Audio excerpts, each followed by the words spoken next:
Charlie and the Chocolate Factory by Roald Dahl. This is the front cover.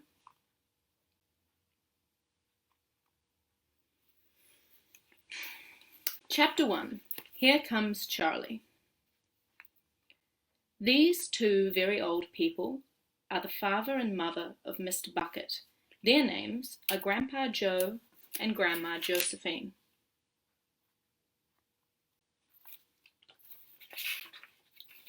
And these very old people are the father and mother of Mrs. Bucket. Their names are Grandpa George and Grandma Georgina. This is Mr. Bucket. This is Mrs. Bucket. Mr. and Mrs. Bucket have a small boy whose name is Charlie Bucket.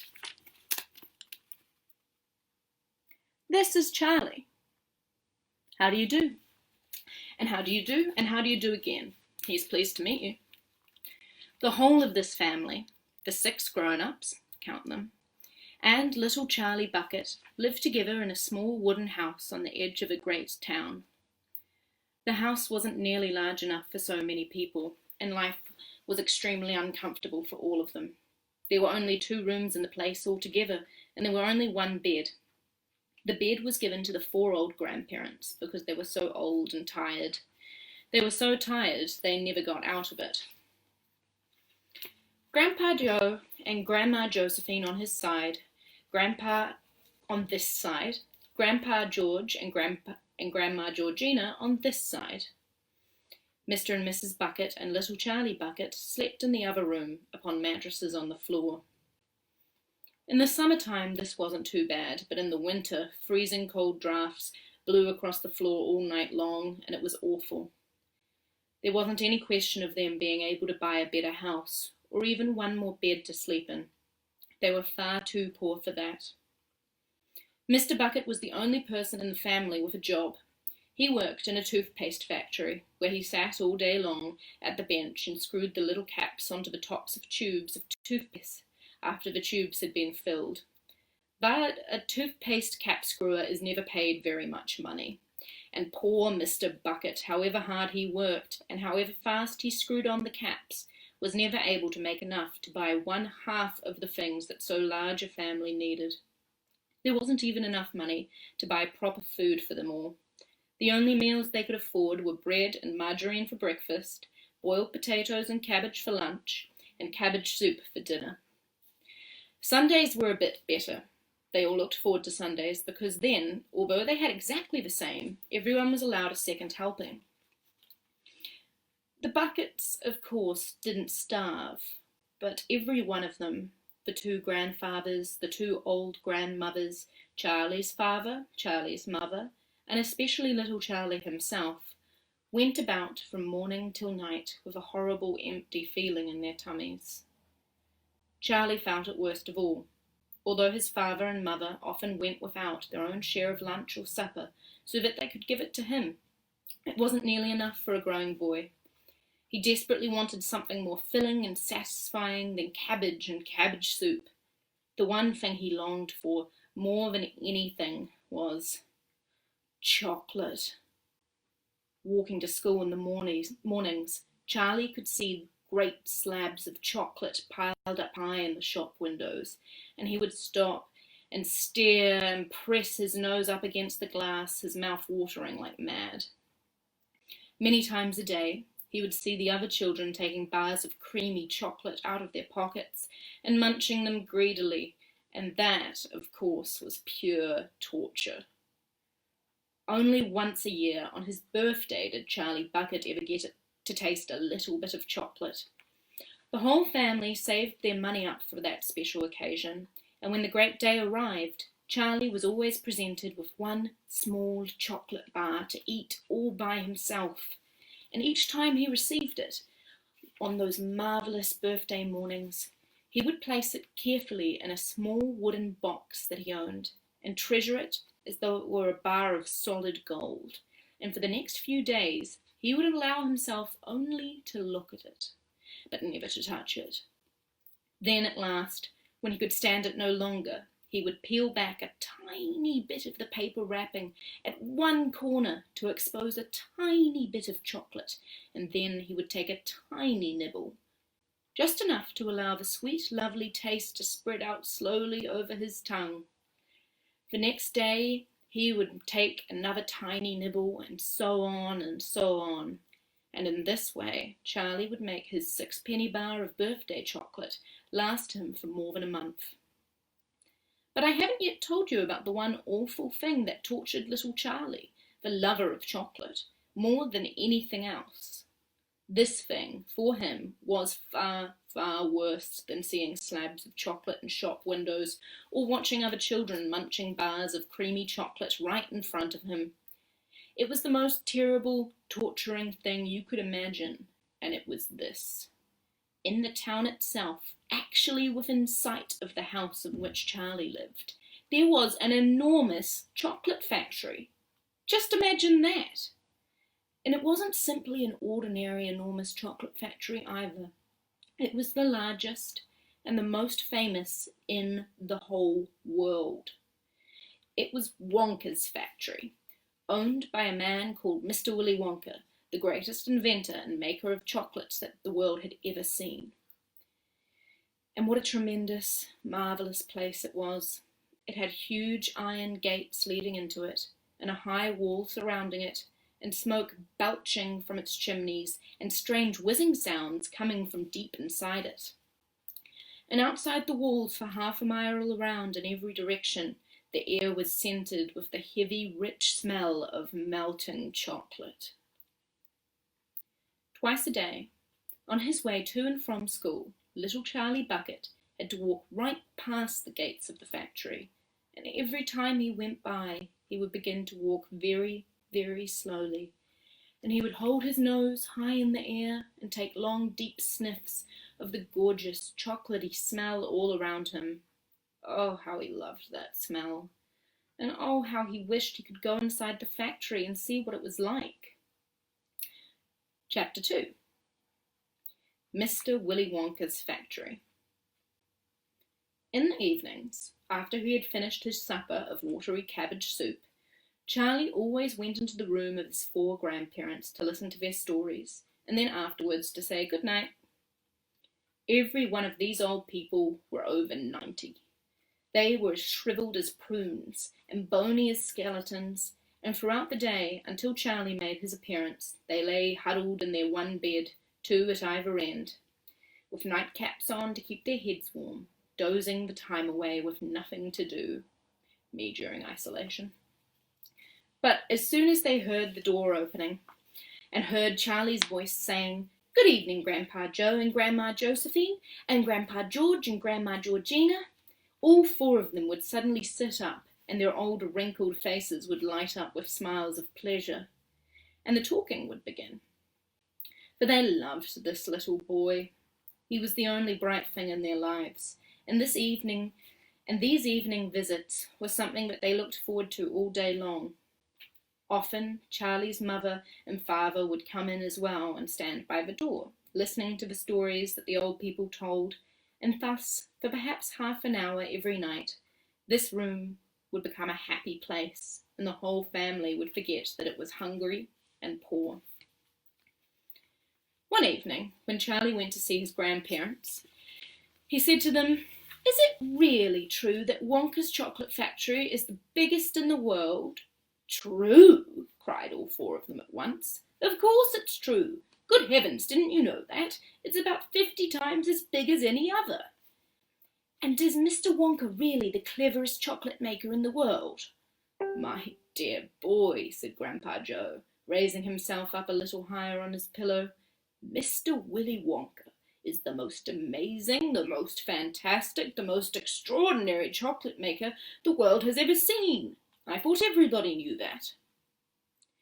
"I knew he was famous, Grandpa Joe, and I knew he was very clever." "Clever!" cried the old man. "He's more than that. He's a magician with chocolate. He can make anything he wants. Isn't that a fact, my dears?" The other 3 old people nodded their heads slowly up and down and said, "Absolutely true, just as true as can be." And Grandpa Joe said, "You mean to say I've never told you about Mr. Willy Wonka and his factory?" "Never," answered little Charlie. Good heavens above, I don't know what's the matter with me. Will you tell me now, Grandpa Joe, please? Certainly I will. Sit down beside me on the bed, my dear, and listen carefully. Grandpa Joe was the oldest of the 4 grandparents.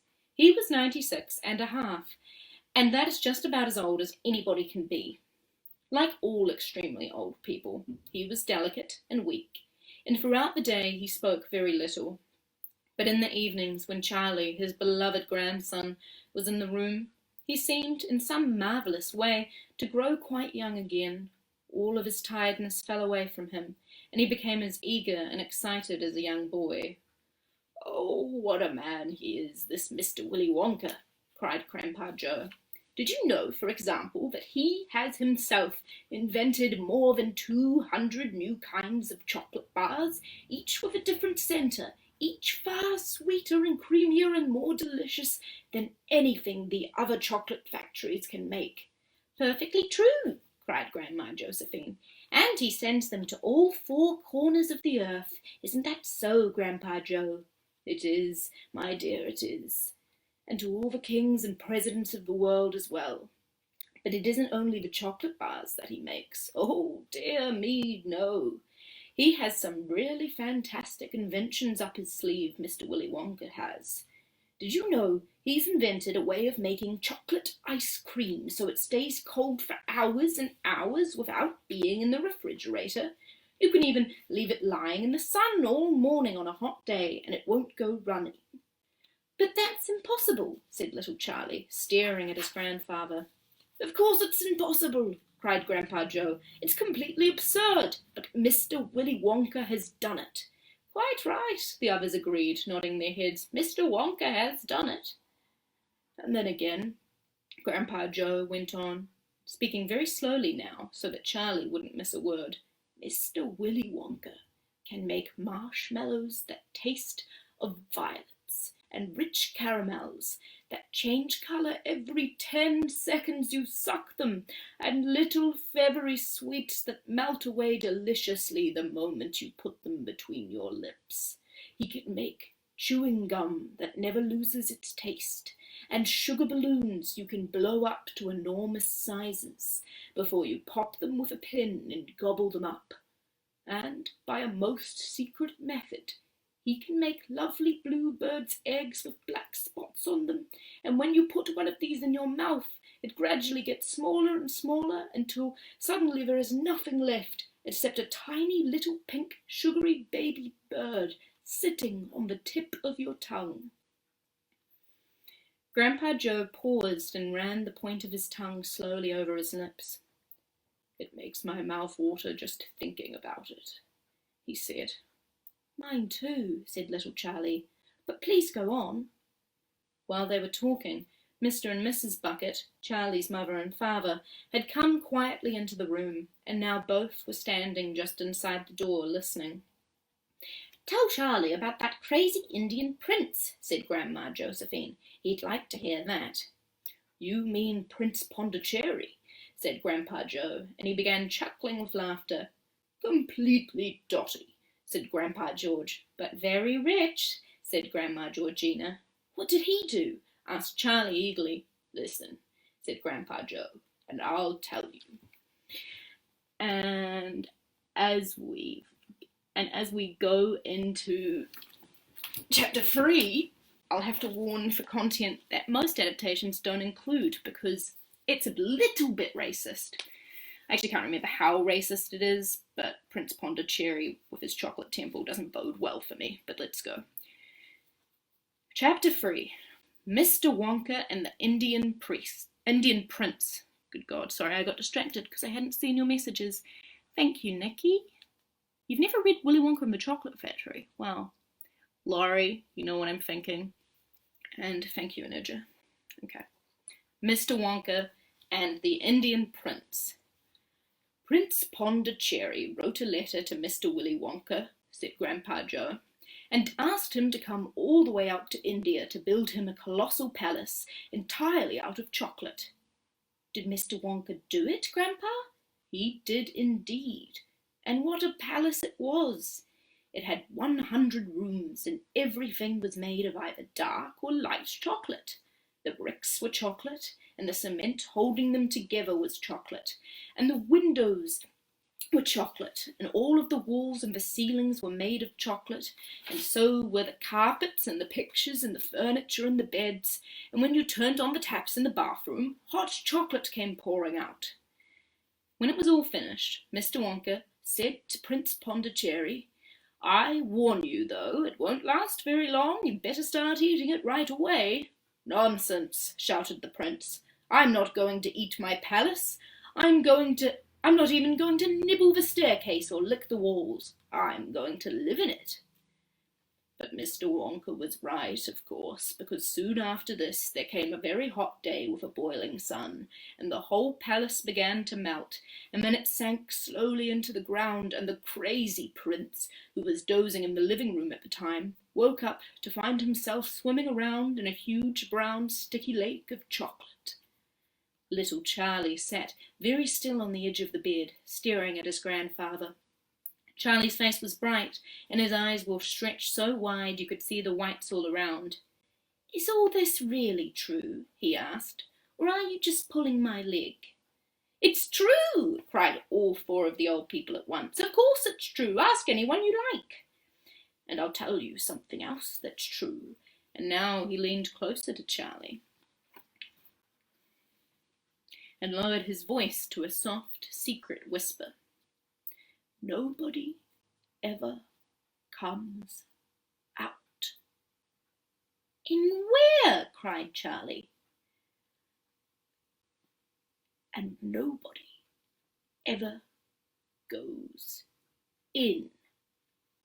"In where?" cried Charlie. "Wonka's factory, of course." "Grandpa, what do you mean?" "I mean workers, Charlie." "Workers?" "All factories," said Grandpa Joe, "have workers streaming in and out of the gates in the mornings and evenings, except Wonka's. Have you ever seen a single person going into that place or coming out?" Little Charlie looked slowly around at each of the 4 faces, one after the other, and they all looked back at him. They were friendly, smiling faces, but they were also quite serious. There was no sign of joking or leg pulling on either of them, on any of them. "Well, have you?" asked Grandpa Joe. I really don't know, Grandpa," Charlie stammered. "Whenever I walk past the factory, the gates seem to be closed." "Exactly," said Grandpa Joe. "But there must be people working there." "Not people, Charlie. Not ordinary people, anyway." "Then who?" cried Charlie. "Ah, that's it, you see. That's another of Mr. Willy Wonka's cleverness." "Charlie, dear," Mrs. Bucket called out from where she was standing by the door, "it's time for bed. That's enough for tonight." "But, Mother, I must hear." "Tomorrow, my darling." "That's right," said Grandpa Joe. "I'll tell you the rest of it tomorrow evening." Chapter 4. The Secret Workers. The next evening, Grandpa Joe went on with his story. "You see, Charlie, not so very long ago there used to be thousands of people working in Mr. Willy Wonka's factory. Then one day, all of a sudden, Mr. Wonka had to ask every single one of them to leave, to go home, and to never come back." "But why?" asked Charlie. "Because of spies." "Spies?"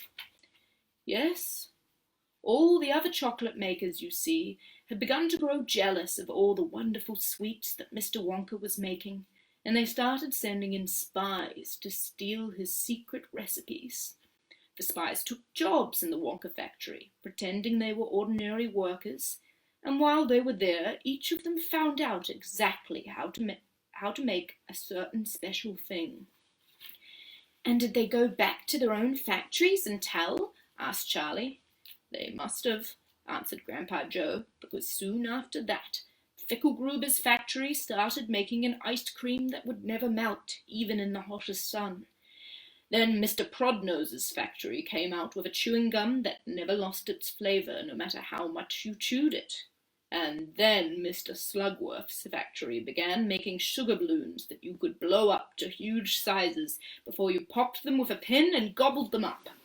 And so on, and so on, and Mr. Willy Wonka tore his beard and shouted, "This is terrible! I shall be ruined! There are spies everywhere! I shall have to close the factory!" "But he didn't do that," Charlie said. "Oh, yes, he did. He told all the workers that he was sorry, but they should have to go home. Then he shut the main gates and fastened them with a chain. And suddenly Wonka's giant chocolate factory became silent and deserted. The chimneys stopped smoking, the machines stopped whirring, and from then on, not a single chocolate or sweet was made. Not a soul went in or out, even Mr. Willy Wonka himself disappeared completely.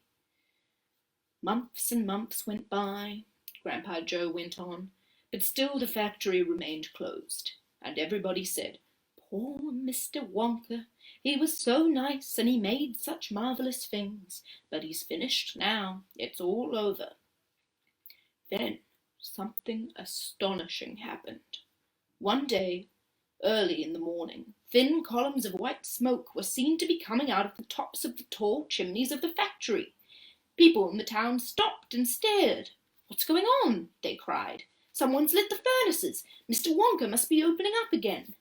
They ran to the gates, expecting to see them wide open, and Mr. Wonka standing there to welcome his workers back. But no, the great iron gates were still locked and chained as securely as ever, and Mr. Wonka was nowhere to be seen. "But the factory is working," the people shouted. "Listen, you can hear the machines. They're whirring again, and you could smell the smell of melting chocolate in the air." Grandpa Joe leaned forward and laid a long, bony finger on Charlie's knee, and he said softly, "But most mysterious of all, Charlie, were the shadows in the windows of the factory. The people standing on the street outside could see small, dark shadows moving about behind the frosted glass windows." "Shadows of whom?" Charlie said. That's what exactly everybody else wanted to know. "The place is full of workers," people shouted, "but nobody's gone in. The gates are locked. It's crazy. Nobody ever comes out either." "But question it all," said Grandpa Joe, "that the factory was running. And it's gone on running ever since. For these last 10 years. What's more, the chocolates and sweets it's been turning out have become more fantastic and delicious all the time. And of course now, when Mr. Wonka invents some new and wonderful sweet, neither Mr. Ficklegruber, nor Mr. Prodnose, nor Mr. Slugworth, nor anybody else is able to copy it. No spies can go into the factory to find out how it is made." "But Grandpa, who," cried Charlie, "who is Mr. Wonka using to do all the work in the factory?" "Nobody knows, Charlie."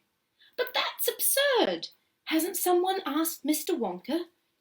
"No one sees him any more. He never comes out. The only things that come out of that place are chocolates and sweets. They come out through a special trapdoor in the wall, all packed and addressed, and they are picked up every day by post office trucks." "But Grandpa, what sort of people are they that work in there?" "My dear boy," said Grandpa Joe, "that is one of the great mysteries of the chocolate-making world. We know only one thing about them. They are very small. The faint shadows that sometimes appear behind the windows, especially late at night when the lights are on, are those of tiny people, people no taller than my knee." "There aren't any such people," Charlie said. Just then, Mr. Bucket, Charlie's father, came into the room. He was home from the toothpaste factory, and he was waving an evening newspaper rather excitedly. "Have you heard the news?" he cried. He held up the paper so that they could see the huge headline. The headline said, "Wonka Factory to be opened at last to a lucky few." Ooh. Okay. Chapter 5. The Golden Tickets. You mean people are actually going to be allowed to go inside the factory? Cried Grandpa Joe. Read us what it says, quickly. All right, said Mr. Bucket, smoothing out the newspaper. Listen. Evening Bulletin. Mr. Willy Wonka, the confectionery genius, whom nobody has seen for the last 10 years, sent out the following notice today. I, Willy Wonka, have decided to allow 5 children, just 5, mind you, and no more, to visit my factory this year. These lucky 5 will be shown around personally by me, and they will be allowed to see all the secrets and magic of my factory. Then, at the end of the tour, as a special present, all of them will be given enough chocolates and sweets to last them for the rest of their lives. So watch out for the golden tickets. 5 golden tickets have been printed on golden paper, and these 5 golden tickets have been hidden underneath the ordinary wrapping paper of 5 ordinary bars of chocolate. These 5 chocolate bars may be anywhere, in any shop, in any street, in any country in the world, upon any counter where Wonka's sweets are sold. And the 5 lucky finders of these 5 golden tickets are the only ones who will be allowed to visit my factory and see what it's like now inside. Good luck to you all, and happy hunting. Signed, Willy Wonka. The man's dotty, muttered Grandma Josephine. He's brilliant, cried Grandpa Joe. He's a magician. Just imagine what will happen now. The whole world will be searching for those golden tickets. Everyone will be buying Wonka's chocolate bars in the hope of finding one. He'll sell more than ever before, and oh, how exciting it would be to find one. And all the chocolates and sweets you could eat and the rest for the rest of your life for free, said Grandpa George. Just imagine that. They'd have to deliver them in a truck, said Grandma Georgina. It makes me quite ill to think of it, said Grandma Josephine. Nonsense, cried Grandpa Joe. Wouldn't it be something, Charlie, to open a bar of chocolate and see a golden ticket glistening inside? It certainly would, Grandpa, but there isn't a hope, Charlie said sadly. I only get 1 bar a year. You never know, darling, said Grandma Georgina. Your birthday's next week. You have just as much a chance as anybody else. I'm afraid that simply isn't true, said Grandpa George. The kids who are going to find the golden tickets are the ones who can afford to buy bars of chocolate every day. Now Charlie only gets 1 a year. There isn't a hope. Chapter 6. The First 2 Finders. The very next day the first golden ticket was found. The finder was a boy called Augustus Gloop, and Mr. Bucket's evening newspaper carried a large picture of him on the front page. Oh my gosh, this book is falling apart. There we go. It's a lovely picture of Augustus. Oh good, the part that fell out we've already read. The picture showed a 9-year-old boy who was so enormously fat that he looked as though he had been blown up with a powerful pump. Great flabby folds of fat bulged out of every part of his body, and his face was like a monstrous ball of dough with 2 small, greedy, curranty eyes peering out upon the world. The town in which Augustus Gloop lived, the newspaper said, had gone wild with excitement over their hero. Flags were flying from all the windows, children had been given a holiday from school, and a parade was being organised in honour of the most famous youth. I just knew Augustus would find the golden ticket, his mother had told the newspaper men. He eats so many bars of chocolate a day that it is impossible for him not to find one.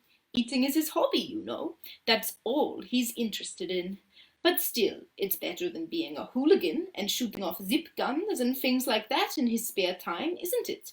And what I always say is he wouldn't go on eating like that as he does unless he needed nourishment, would he? It's all vitamins anyway. What a thrill it will be for him to visit Mr. Wonka's marvellous factory. We're just as proud as anything. "What a revolting woman," said Grandma Josephine. "And what a repulsive boy," said Grandma Georgina. "Only 4 golden tickets left," said Grandpa George. "I wonder who will get those." And now the whole country, indeed the whole world, seemed suddenly to be caught up in a mad chocolate-buying spree, everybody searching frantically for those precious remaining tickets. Fully grown women were seen going into sweet shops and buying 10 Wonka bars at a time, then tearing the wrappers off on the spot and peering eagerly underneath the glint of gold paper. Children were taking hammers and smashing their piggy banks and running out to the shops with handfuls of money. In one city, a famous gangster robbed a bank of £1,000 and spent the whole lot on Wonka bars that same afternoon. And when the police entered his house to arrest him, they found him sitting on the floor amidst mountains of chocolate, ripping off wrappers with the blade of a long dagger.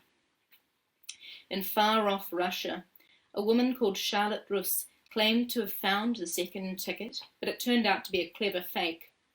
The famous English scientist, Professor Foulbody, invented a machine which would tell you at once, without opening the wrapper of a golden chocolate, without opening the bar of chocolate, whether or not there was a golden ticket hidden underneath it. The machine had a mechanical arm that shot out with tremendous force and grabbed hold of anything that had the slightest bit of gold inside it, and for a moment it looked like the answer to everything. Unfortunately, while the professor was showing off the machine to the public at the sweet counter of a large department store, the mechanical arm shot out and made a grab for the gold filling in the back tooth of a duchess who was standing nearby. It was an ugly scene, and the machine was smashed by the crowd. Suddenly, on the day before Charlie Bucket's birthday, the newspapers announced that the second golden ticket had been found. The lucky person was a small girl called Veruca Salt, who lived with her rich parents in a great city far away. Once again, Mr. Bucket's evening newspaper carried a picture of the finder. She was sitting between her beaming father and mother in the living room of their house, waving the golden ticket above her head and grinning from ear to ear.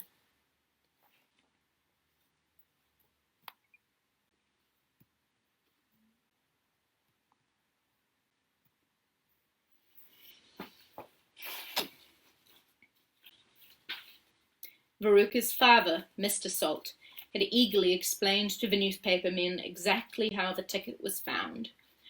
"You see, boys," he said, "as soon as my little girl told me she simply had to have one of those golden tickets, I went out into the town and started buying up all the Wonka bars I could lay my hands on.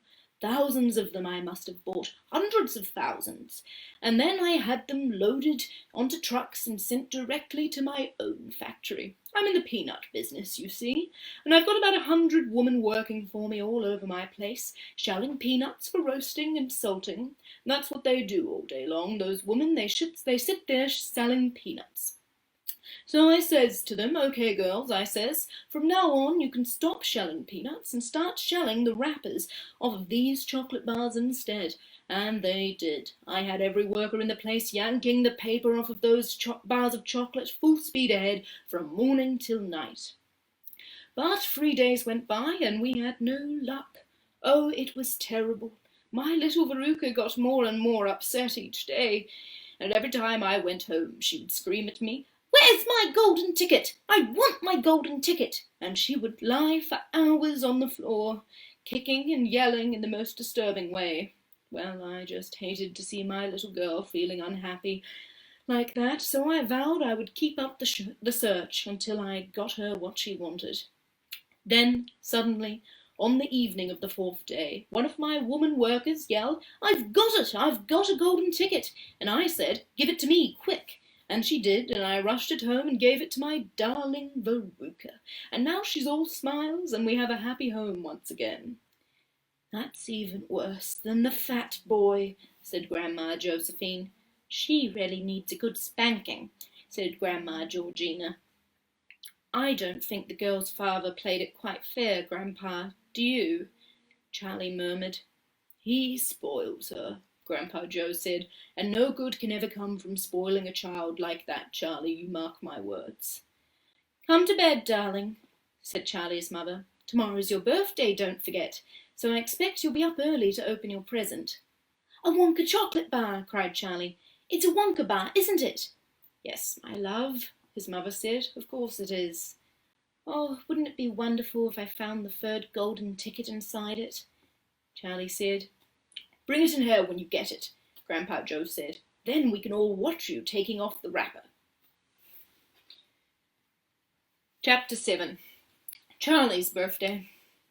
"Happy birthday!" cried the 4 old grandparents as Charlie came into their room early the next morning. Charlie smiled nervously and sat down on the edge of the bed. He was holding his present, his only present, very carefully in his 2 hands. "Wonka's Whipple Scrumptious Fudge Marshmallow Delight," it said on the wrapper. The 4 old people, 2 at either end of the bed, propped themselves up on the pillows and stared with anxious eyes at the bar of chocolate in Charlie's hands. Mr. and Mrs. Bucket came in and stood at the foot of the bed, watching Charlie. The room became silent. Everybody was waiting now for Charlie to start opening his present.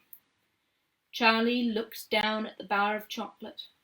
He ran his fingers slowly back and forth along the length of it, stroking it lovingly, and the shiny paper wrapper made little crackling noises in the quiet room.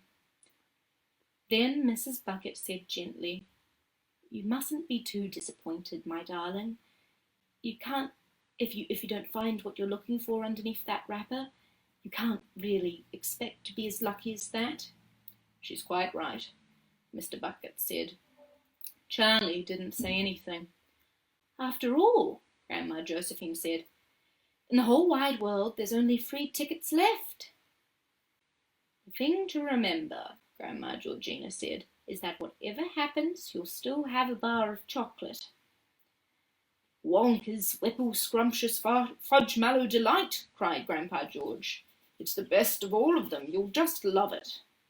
"Yes," Charlie whispered. "I know." "Just forget about those golden tickets and enjoy the chocolate," Grandpa Joe said. "Why don't you do that?" They all knew it was ridiculous to expect this one poor little bar of chocolate to have a magic ticket inside of it, and they were trying as gently and kindly as they could to prepare Charlie for the disappointment. But there was one other thing that the grown-ups also knew, and it was this: that however small the chance might be of striking lucky, the chance was there. The chance had to be there. This particular bar of chocolate had as much chance as any other of having a golden ticket. And that was why all of the grandparents and the parents in the room were actually just as tense and excited as Charlie was, although they were pretending to be very calm. "You better go ahead and open it up or you'll be late for school," Grandpa Joe said. "You might as well get it over with," Grandpa George said. "Open it up, my dear," Grandma Georgina said. "Please open it, you're making me jumpy." Very slowly, Charlie's fingers began to tear open one small corner of the wrapping paper. The old people in the bed all leaned forward, craning their scraggy necks. Then, suddenly, as though he couldn't bear the suspense any longer, Charlie tore the wrapper right down the middle, and onto his lap there fell a light brown, creamy-coloured bar of chocolate. There was no sign of a golden ticket anywhere. "Well, that's that," said Grandpa Joe brightly. "It was just what we expected." Charlie looked up. 4 kind old faces were watching him intently from the bed. He smiled at them, a small, sad smile, and then he shrugged his shoulders and picked up the chocolate bar and held it out to his mother and said, "Here, Mother, have a bit. We'll share it. I want everybody to taste it." "Certainly not," his mother said, and all the others cried, "Oh, no, we wouldn't dream of it. It's all yours." "Please," begged Charlie, turning round and offering it to Grandpa Joe. But neither he nor anyone else would take even a tiny bit. "It's time to go to school, my darling," Mrs. Bucket said, putting an arm around Charlie's skinny shoulders. "Come on, you'll be late." Chapter 8. 2 more golden tickets found. That evening, Mr. Bucket's newspaper announced the finding of not only the 3rd golden ticket, but the 4th as well. 2 golden tickets found today, screamed the headlines. Only 1 more left. All right, said Grandpa Joe, when the whole family was gathered in around the old people's room after supper. Let's hear who found them. The 3rd ticket, read Mr. Bucket, holding the newspaper up close to his face because his eyes were bad, and he couldn't afford glasses. The 3rd ticket was found by Miss Violet Beauregard. There was great excitement in the Beauregard household when our reporter arrived to interview the lucky young lady. Cameras were clicking and flash bulbs were flashing, and people were pushing and jostling and trying to get a little bit closer to the famous girl. And the famous girl was standing on a chair in the living room, waving the golden ticket madly at arm's length, though she was flagging a taxi. She was talking very fast and very loudly to everyone, but it was not easy to hear all that she said because she was chewing so ferociously upon a piece of gum at the same time. I'm a gum chewer normally, she shouted, but when I heard about these ticket things of Mr. Wonka's, I gave up gum and started on chocolate bars in the hopes of striking lucky. Now, of course, I'm back on gum. I just adore gum. I can't do without it. I munch all day long, except for a few minutes at meal times when I take it out and stick it behind my ear for safekeeping. To tell you the truth, I simply wouldn't feel comfortable if I didn't have that little wedge of gum on every moment of every day. I really wouldn't. My mother says it's not ladylike and it looks ugly to see a girl's jaws going up and down like mine do all the time, but I don't agree. And who's she to criticize anyway? Because if you ask me, I'd say her jaws are going up and down almost as much as mine are from the yelling at me every minute of the day. Now, Violet, said Mrs. Beauregard from the far corner of the room where she was standing on the piano to avoid being trampled by a mob. All right, Mother, keep your hair on, Miss Beauregard shouted. And now, she went on, turning to the reporters again, it might interest you to know that this piece of gum I'm chewing right at this moment is one I've been working on for over 3 months solid. That's a record, that is. It's beaten the record held by my best friend, Miss Cornelia Prince-Nissel. And she was furious. It's my most treasured possession now, this piece of gum is. At night time, I just stick it on the end of the bedpost. It's as good as ever in the mornings. A bit hard at first, maybe, but it just softens up after I've given it a few good chews. Before I start chewing for the world record, I used to change my piece of gum once a day. I used to do it in our lift on the way home from school. Why the lift? Because I liked sticking the gooey piece I'd just finished on the one of the control buttons. Then the next person who came along and pressed the button with got my old gum on his or her finger. Ha ha! And what a racket they kicked up, some of them. You get the best results with women who have got expensive gloves on. Oh yes, I'm thrilled to be going to Wonka's chocolate factory. And I understand that afterwards he's going to give me enough gum to last me for the rest of my life. Whoopee! Hooray! Beastly girl, said Grandma Josephine. Despicable, said Grandma Georgina. She'll come to a sticky end one day, chewing all that gum. You see if she doesn't. Thanks, Belinda. And yeah, thanks, Caleb. I thought it was suitable. And who got the 4th golden ticket, Daddy? Charlie asked. Now let me see, said Mr. Bucket, peering at the newspaper again. Ah, yes, here we are. The 4th golden ticket, he read, was found by a boy called Mike TV. Another bad lot, I'll be bound, muttered Grandma Josephine. Don't interrupt, Grandma, said Mrs. Bucket. The TV household, said Mr. Bucket, going on his reading, was crammed, but like all others, with excited visitors when our reporter arrived. But young Mike TV, the lucky winner, was annoyed by the whole business. Can't you fools see I'm watching television? He said angrily. I wish you wouldn't interrupt. The 9-year-old boy was seated before an enormous television set, with his eyes glued to the screen, and he was watching a film in which one bunch of gangsters was shooting up another bunch of gangsters with machine guns.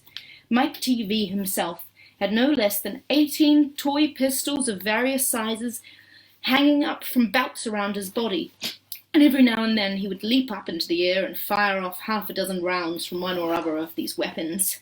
Quiet! He shouted, when someone tried to ask him a question. Didn't I tell you not to interrupt? This show's an absolute whiz-banger. It's terrific. I watch it every day. I watch all of them every day, even the rotten ones when there's no shooting. I like gangsters best. They're terrific, those gangsters, especially when they start pumping each other full of lead, or flashing the old stilettos, or giving the 1-2-3 with their knuckle dusters. Gosh, what I wouldn't give to be doing that myself. That's the life, I tell you. It's terrific. That's quite enough, snapped Grandma Josephine. I can't bear to listen to it. Nor me, said Grandma Georgina. Do all children behave like this nowadays? Like these brats we've been hearing about? Of course not, said Mr. Bucket, smiling at the old lady in the bed. Some do. Of course. In fact, quite a lot of them do. But not all.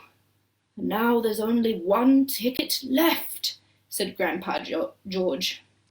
Quite so, sniffed Grandma Georgina. And just as sure as I'll be having cabbage soup for supper tomorrow, that ticket will go to some nasty beast who doesn't deserve it. Chapter 9. Grandpa Joe Takes a Gamble. The next day, when Charlie came home from school and went in to see his grandparents, he found that only Grandpa Joe was awake. The other three were snoring loudly. "Shh," whispered Grandpa Joe, and he beckoned Charlie to come closer. Charlie tiptoed over and stood beside the bed. The old man gave Charlie a sly grin, and then he started rummaging under his pillow with one hand, and when the hand came out again, there was an ancient leather purse clutched in the fingers. Under the cover of the bedclothes, the old man opened the purse and tipped it upside down. Out fell a single silver sixpence. "It's my secret hoard," he whispered. "The others don't know I've got it. And now you and I are going to have one more fling at finding that last ticket. How about it, eh? But you'll have to help me." "Are you sure you want to spend your money on that, Grandpa?" Charlie whispered. "Of course I'm sure," spluttered the old man excitedly. "Don't stand there arguing. I'm as keen as you are to find that ticket. Here, take the money and run down the street to the nearest shop and buy the first Wonka bar you see and bring it straight back to me and we'll open it together." Charlie took the little silver coin, slipped quickly out of the room. In 5 minutes he was back. "Have you got it?" whispered Grandpa Joe, his eyes shining with excitement. Charlie nodded and held out the bar of chocolate. "Wonka's Nutty Crunch Surprise," it said on the wrapper. "Good," the old man whispered, sitting up in bed and rubbing his hands. "Now, come here and sit close to me and we'll open it together. Are you ready?" "Yes," Charlie said. "I'm ready." "All right, you tear off the first bit." "No," Charlie said. "You paid for it. You do it all." The old man's fingers were trembling most terribly as they fumbled with the wrapper. "We don't have a hope, really," he whispered, giggling a bit. "You know we don't have a hope, don't you?" "Yes," Charlie said. "I know that." They looked at each other and both started giggling nervously. "Mind you," said Grandpa Joe, "there is just that tiny chance that it might be the one. Don't you agree?"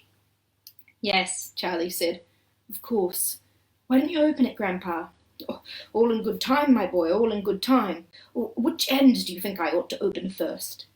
"That corner, the one farthest from you. Just tear off a tiny bit, but not quite enough for us to see anything." "Like that?" said the old man. "Yes. Now a little bit more." "You finish it," said Grandpa Joe. "I'm too nervous." "Well, no, Grandpa, you must do it yourself." "Very well, here goes." He tore off the wrapper. They both stared at what lay underneath. It was a bar of chocolate, nothing more. All at once, they both saw the funny side of the whole thing, and they burst into peals of laughter. "What on earth's going on?" cried Grandma Josephine, waking up suddenly. "Nothing," said Grandpa Joe. "You go back to sleep."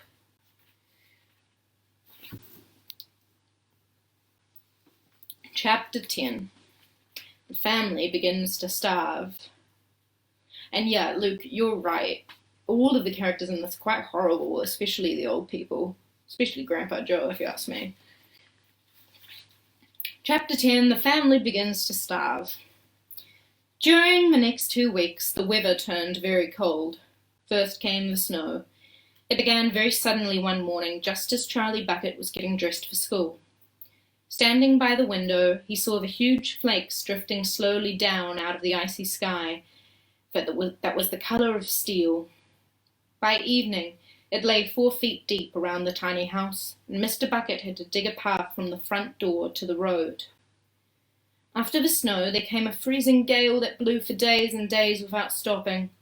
Oh, how bitter cold it was. Everything Charlie touched seemed to be made of ice, and each time he stepped outside the door, the wind was like a knife on his cheek. Inside the house, little jets of freezing air came rushing through the sides of the windows and under the doors, and there was no place to go to escape them. The 4 old ones lay silent and huddled in their bed, trying to keep the cold out of their bones. The excitement of the golden tickets had long since been forgotten. Nobody in the family gave a thought now to anything except the 2 vital problems of trying to keep warm and trying to get enough to eat. There is something about very cold weather that gives one an enormous appetite. Most of us find ourselves beginning to crave rich steaming stews and hot apple pies and all kinds of delicious warming dishes. And because we are all a great deal luckier than we realize, we usually get what we want, or near enough.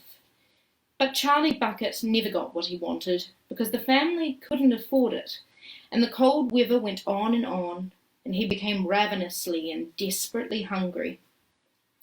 Both bars of chocolate, the birthday one and the one Grandpa Joe had bought, had long since been nibbled away, and now all he got were those thin, cabbagey meals 3 times a day. Then all at once the meals became even thinner. The reason for this was that the toothpaste factory, the place where Mr. Bucket works, suddenly went bust and had to close down. Quickly, Mr. Bucket tried to get another job, but he had no luck. In the end, the only way in which he managed to earn a few pennies was by shoveling snow in the streets. But it wasn't enough to buy even a quarter of food that 7 people needed. The situation became desperate. Breakfast was a single slice of bread for each person now, and lunch was maybe half a boiled potato. Slowly, but surely, everybody in the house began to starve. And every day little Charlie Bucket, trudging through the snow on his way to school, would have to pass Mr. Willy Wonka's giant chocolate factory. And every day as he came near it, he would lift his small pointed nose high in the air and sniff the wonderful sweet smell of melting chocolate. Sometimes he would stand motionless outside the gates for several minutes on end, taking in deep, swallowing breaths as though he were trying to eat the smell itself. "That child," said Grandpa Joe, poking his head out from under a blanket one icy morning, "that child has got to get more food. It doesn't matter about us. We're too old to bother with. But a growing boy, he can't go on like this. He's beginning to look like a skeleton." "What can one do?" murmured Grandma Josephine miserably. "He refuses to take any of ours. I heard his mother tried to slip her own piece of bread onto his plate at breakfast this morning, but he wouldn't touch it. He made her take it back." "He's a fine little fellow," said Grandpa George. "He deserves better than this." The cruel weather went on, and every day Charlie Bucket grew thinner and thinner.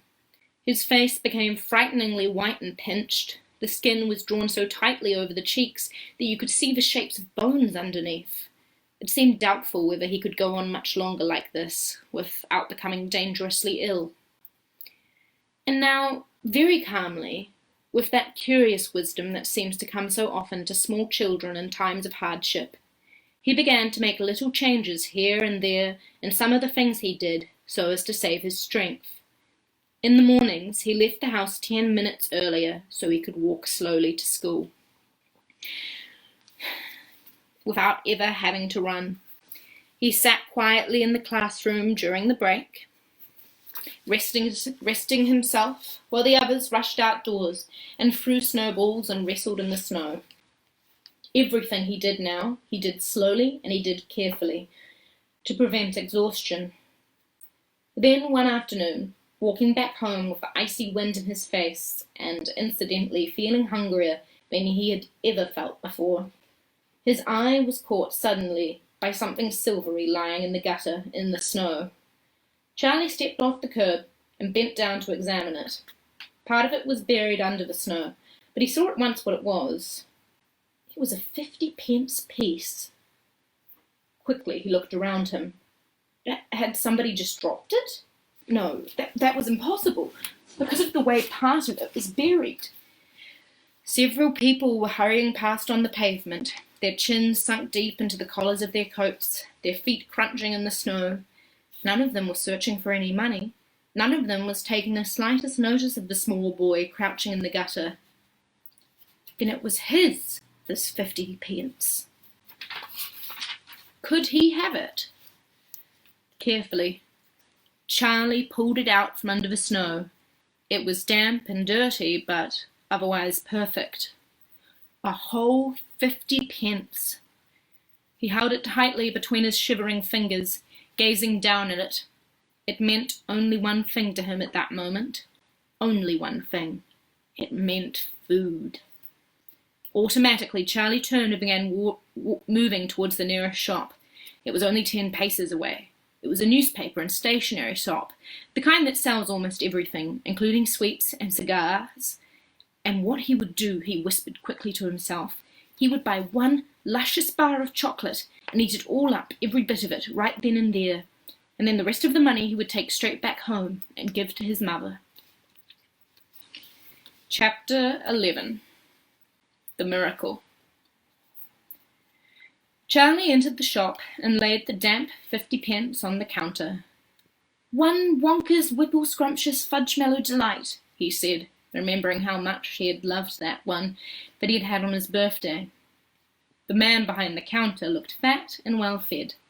He had big lips and fat cheeks and a very fat neck. The fat around his neck bulged out all around the top of his collar like a rubber ring. He turned and reached behind him for the chocolate bar. Then he turned back again and handed it to Charlie. Charlie grabbed it and quickly tore off the wrapper and took an enormous bite. Then he took another and another, and oh, the joy of being able to cram large pieces of something sweet and solid into one's mouth. The sheer blissful joy of being able to fill one's mouth with rich, solid food.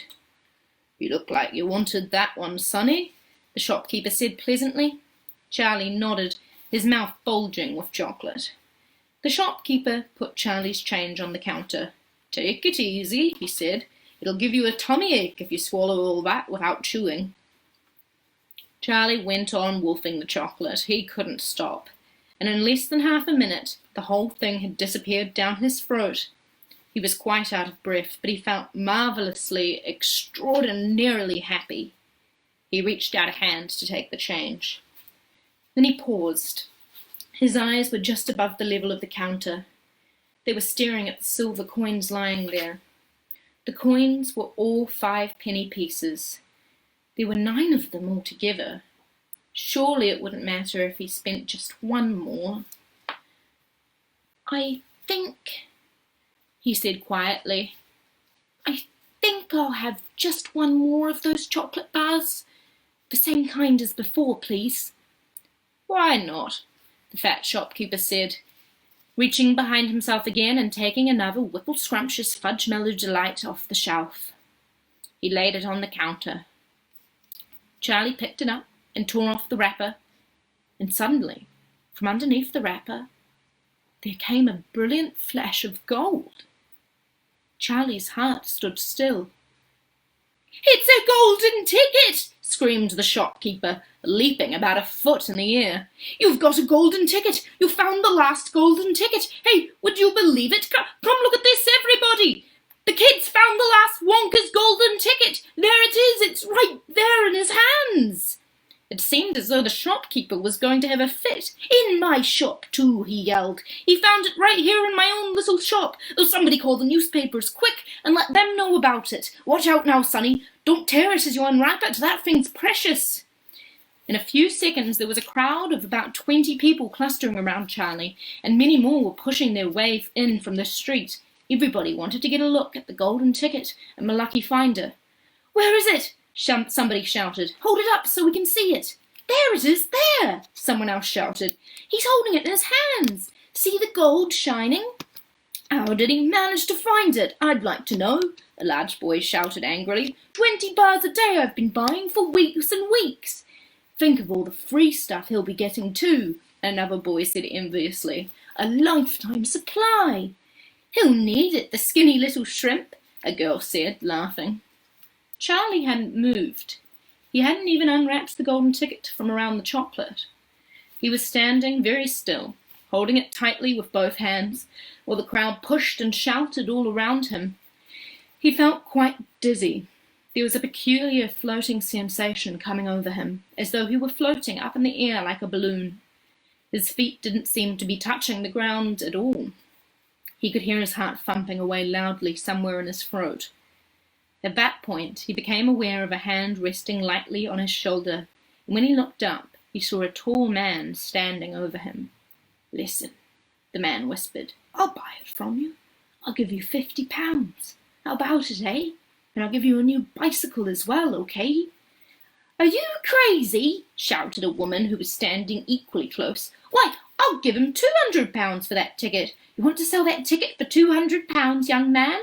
"That's quite enough of that," the fat shopkeeper shouted, pushing his way through the crowd and taking Charlie firmly by the arm. "Leave the kid alone, will you? Make way there. Let him out."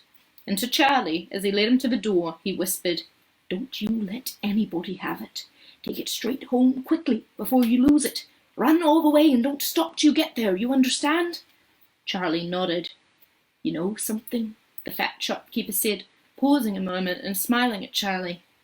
"I have a feeling you needed a break like this. I'm awfully glad you got it. Good luck to you, sonny." "Thank you," Charlie said, and off he went, running through the snow as fast as his legs would go. And as he flew past Mr. Willy Wonka's factory, he turned and waved at it and sang out, "I'll be seeing you! I'll be seeing you soon!" And 5 minutes later, he arrived in his own home. Chapter 12. What it said on the golden ticket. Charlie burst through the front door, shouting, "Mother! Mother! Mother!" Mrs. Bucket was in the old grandparents' room, serving them their evening soup. "Mother!" yelled Charlie, rushing in on them like a hurricane. "Look! I've got it! Look, Mother, look! The last golden ticket! It's mine! I found some money in the street, and I bought 2 bars of chocolate, and the second one had the golden ticket in it, and there were crowds of people all around me wanting to see it, and the shopkeeper rescued me, and I ran all the way home, and here I am! It's the 5th golden ticket, Mother, and I found it!" Mrs. Bucket simply stood and stared, while the 4 old grandparents who were sitting up in bed balancing bowls of soup on their laps all dropped their spoons with a clatter and froze against their pillows. For about 10 seconds, there was absolute silence in the room. Nobody dared to speak or move. It was a magic moment. Then, very softly, Grandpa Joe said, "You're pulling our legs, Charlie, aren't you? You're having a little joke." "I am not!" cried Charlie, rushing up to the bed and holding out the large and beautiful golden ticket for him to see. Grandpa Joe leaned forward and took a close look, his nose almost touching the ticket. The others watched him, waiting for the verdict. Then, very slowly, with a slow and marvellous grin spreading all over his face, Grandpa Joe lifted his head and looked straight at Charlie. The colour was rushing to his cheeks, and his eyes were wide open, shining with joy. And in the centre of each eye, right in the very centre, in the black pupil, a little spark of wild excitement was slowly dancing. Then the old man took a deep breath, and suddenly, with no warning whatsoever, an explosion seemed to take place inside of him. He threw up his arms and yelled, "Yippee!" and at the same time his long bony body rose out of the bed, and his bowl of soup went flying into the face of Grandma Josephine, and in one fantastic leap this old fellow of 96.5, who hadn't been out of bed these last 20 years, the bastard, jumped onto the floor and started doing a dance of victory in his pyjamas. "Yippee!" he shouted. "3 cheers for Charlie! Hip, hip, hooray!"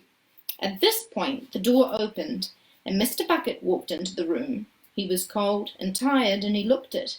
All day long he had been shoveling snow in the streets. "Cripes!" he cried. "What's going on in here?" It didn't take them long to tell him what had happened. "I don't believe it," he said. "It's not possible." "Show him the tickets, Charlie!" shouted Grandpa Joe, who was still dancing around the floor like a dervish in his striped pyjamas. "Show your father the 5th and last golden ticket in the world." Let me see it, Charlie," Mr. Bucket said, collapsing into a chair and holding out his hands. Charlie came forward with the precious document. It was a very beautiful thing, this golden ticket, having been made, so it seemed, from a sheet of pure gold, hammered out into the thinness of paper. On one side of it, printed by some clever method in jet-black letters, was the invitation itself, from Mr. Wonka. "Read it out loud," said Grandpa Joe, climbing back into bed again at last. "Let's all hear what it says." Mr. Bucket held the lovely golden ticket up close to his eyes. His hands were trembling slightly, and he seemed to be overcome by the whole business. He took several deep breaths. Then he cleared his throat and said, "All right, I'll read it. Here we go. Greetings to you, the lucky finder of this golden ticket, from Mr. Willy Wonka. I warmly shake you by the hand. Tremendous things are in store for you. Many wonderful surprises await you. For now, I do invite you to come into my factory and be my guest for one whole day. You and all others who are lucky enough to find my golden tickets. I, Willy Wonka, will conduct you around the factory myself, showing you everything there is to see, and afterwards, when it is time to leave, you will be escorted home by a procession of large trucks. These trucks, I can promise you, will be loaded with enough delicious eatables to last you and your entire household for many years. If, at any time thereafter, you should run out of supplies, you have only to come back to the factory and show this golden ticket, and I shall be happy to refill your cupboard with whatever you want. In this way, you will be able to keep yourself supplied with tasty morsels for the rest of your life. But this is by no means the most exciting thing that will happen on the day of your visit. I am prepping other surprises that are even more marvelous and more fantastic for you and all of my beloved golden ticket holders, mystic and marvelous surprises that will entrance, delight, intrigue, astonish, and perplex you beyond measure. In your wildest dreams you could not imagine such things could happen to you. Just wait and see. And now here are your instructions. The day I have chosen for the visit is the first day of the month of February. On this day, and on no other, you must come to the factory gates at 10 o'clock sharp in the morning. Don't be late. You are allowed to bring with you either 1 or 2 members of your own family to look after you and ensure that you don't get into any mischief. One more thing. Be certain to have this ticket with you, otherwise you will not be admitted. Signed, Willy Wonka. The first day of February, cried Mrs. Bucket, but that's tomorrow. Today is the last day of January, I know it is. Cripes, said Mr. Bucket, I think you're right. You're just in time, shouted Grandpa Joe. There's not a moment to lose. You must start making preparations at once. Wash your face, comb your hair, scrub your nails, brush your teeth, blow your nose, cut your nails, polish your shoes, iron your shirt, and for heaven's sake, get all that mud off your pants. You must get ready, my boy. You must get ready for the biggest day of your life. Don't overexcite yourself, Grandpa, Mrs. Bucket said, and don't fluster poor Charlie. We must all try and keep very, very calm. Now the first thing to decide is, who is going to go with Charlie to the factory? I will, shouted Grandpa Joe, leaping out of bed once again. I'll take him, I'll look after him, you leave it to me. Mrs. Bucket smiled at the old man. Then she turned to her husband and said, How about you, dear? Don't you think you ought to go? Well, Mr. Bucket said, pausing to think about it. No, I'm not so sure that I should. But you must. There's no must about it, my dear, Mr. Bucket said gently. Mind you, I'd love to go. It'll be tremendously exciting. But on the other hand, I believe that the person who deserves to go most of all is Grandpa Joe himself. He seems to know more about it than we do. Provided, of course, that he feels well enough. Yippee! Shouted Grandpa Joe, seizing Charlie by the hands and dancing around the room. He certainly seems well enough, Mrs. Bucket said, laughing. Yes, perhaps you're right after all. Perhaps Grandpa Joe should be the one to go with him. I certainly can't go myself and leave the other 3 old people all alone in bed for a whole day. Hallelujah! Yelled Grandpa Joe. Praise the Lord! At that point there came a loud knock on the front door. Mr. Bucket went to open it, and the next moment swarms of newspaper men and photographers were pouring into the house. They had tracked down the finder of the 5th golden ticket, and now all they wanted was to get the full story on the front pages of the morning papers. For several hours there was a complete pandemonium in the little house, and it would have been nearly midnight before Mr. Bucket was able to get rid of them so that Charlie could go to bed. Chapter 13. The Big Day Arrives. The sun was shining brightly on the morning of the big day, but the ground was still white with snow, and the air was very cold.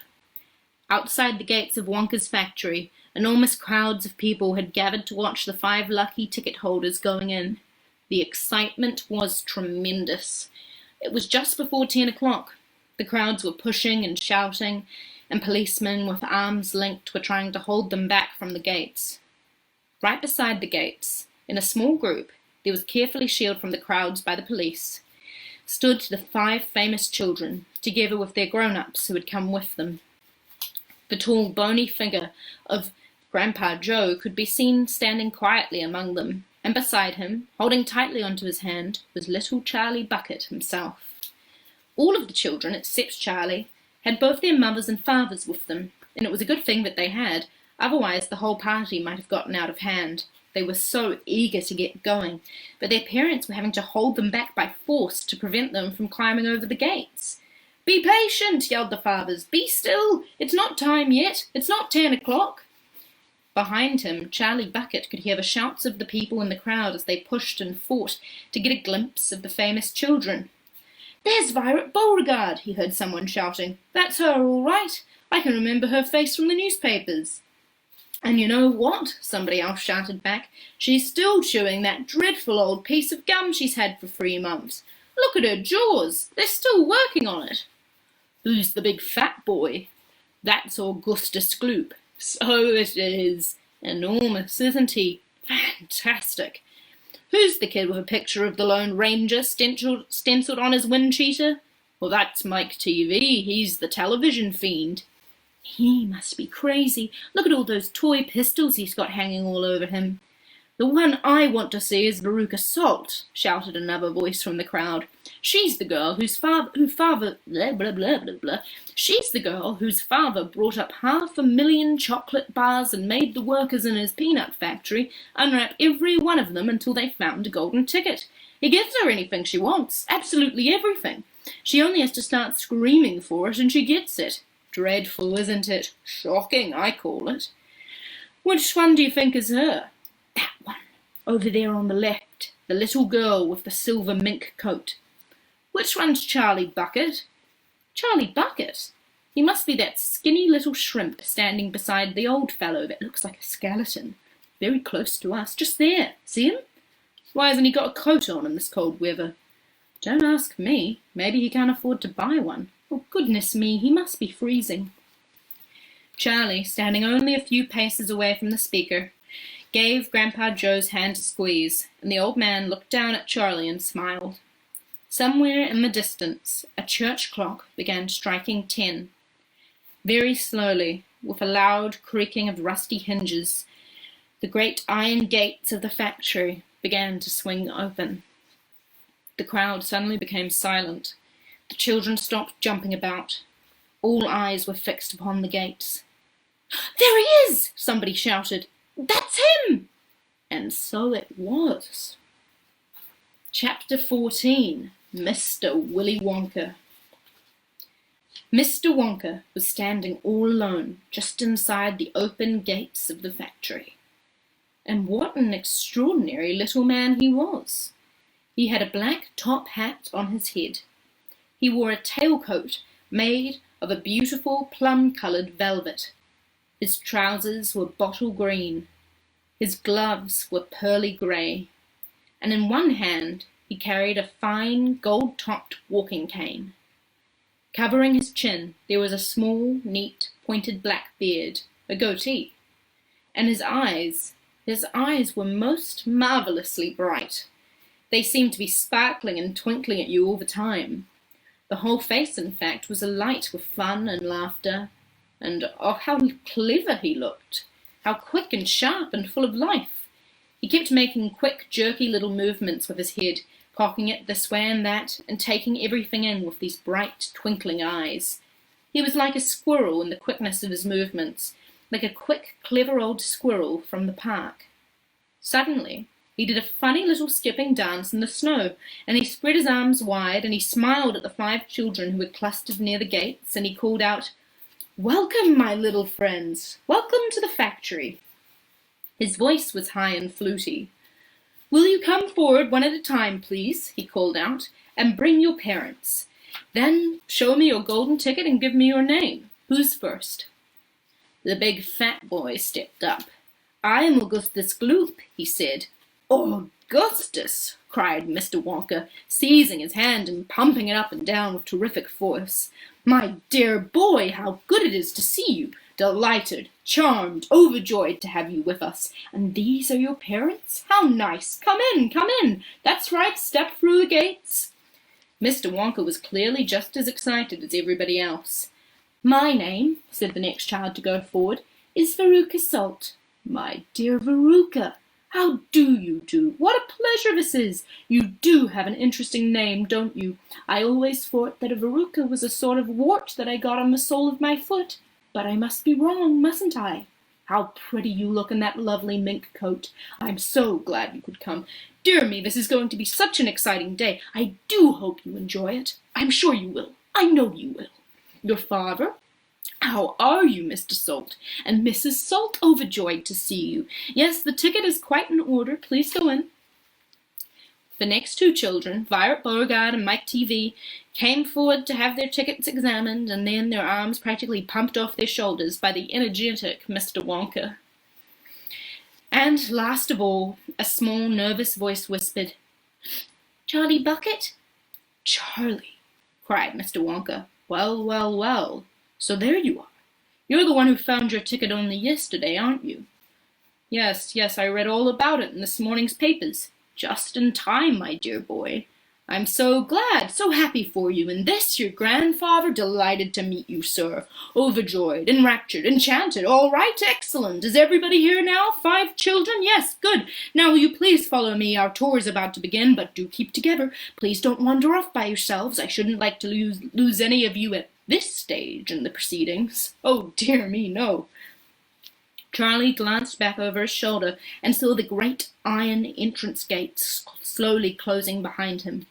The crowds on the outside were still pushing and shouting. Charlie took the last look at them. Then, as the gates closed with a clang, all sight of the outside world had disappeared. "Here we are," cried Mr. Wonka, trotting along in front of the group. "Through this big red door, please. That's right, it's nice and warm inside.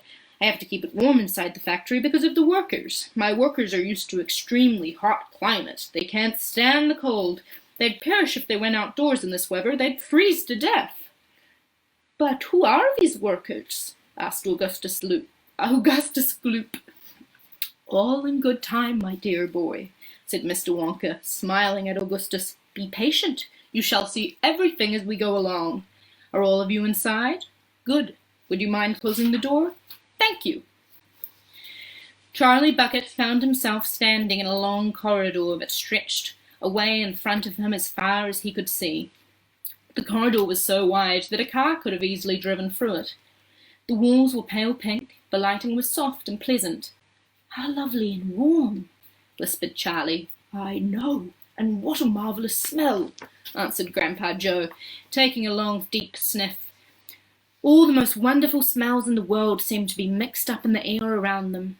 The smell of roasting coffee and burnt sugar and melting chocolate and mint and violets and crushed hazelnuts and apple blossom and caramel and lemon peel. And far away in the distance, from the heart of the great factory, came a muffled roar of energy, as though some monstrous, gigantic machine was spinning its wheels at a breakneck pace. Now this, my dear children, said Mr. Wonka, raising his voice above the noise, is the main corridor. Will you please hang your coats and hats on those pegs over there, then follow me. That's the way. Good. Everyone ready? Come on, then. Here we go. He trotted off rapidly down the corridor with the tails of his plum-coloured velvet coat flapping behind him, and the visitors all hurried after him. It was quite a large party of people, when you came to think of it. There were 9 grown-ups and 5 children, all in all. So you can imagine that there was a good deal of pushing and shoving as they hustled and bustled down the passage, trying to keep up with the swift little figure in front of them. Come on, cried Mr. Wonka. Get a move on, please. We'll never get round today if you dawdle like this. Soon he turned right off the main corridor into a slightly narrower passage. Then he turned left, then left again, then right, then left, then right, then right, then left. The place was like a gigantic rabbit warren, with passages leading this way and that, in every direction.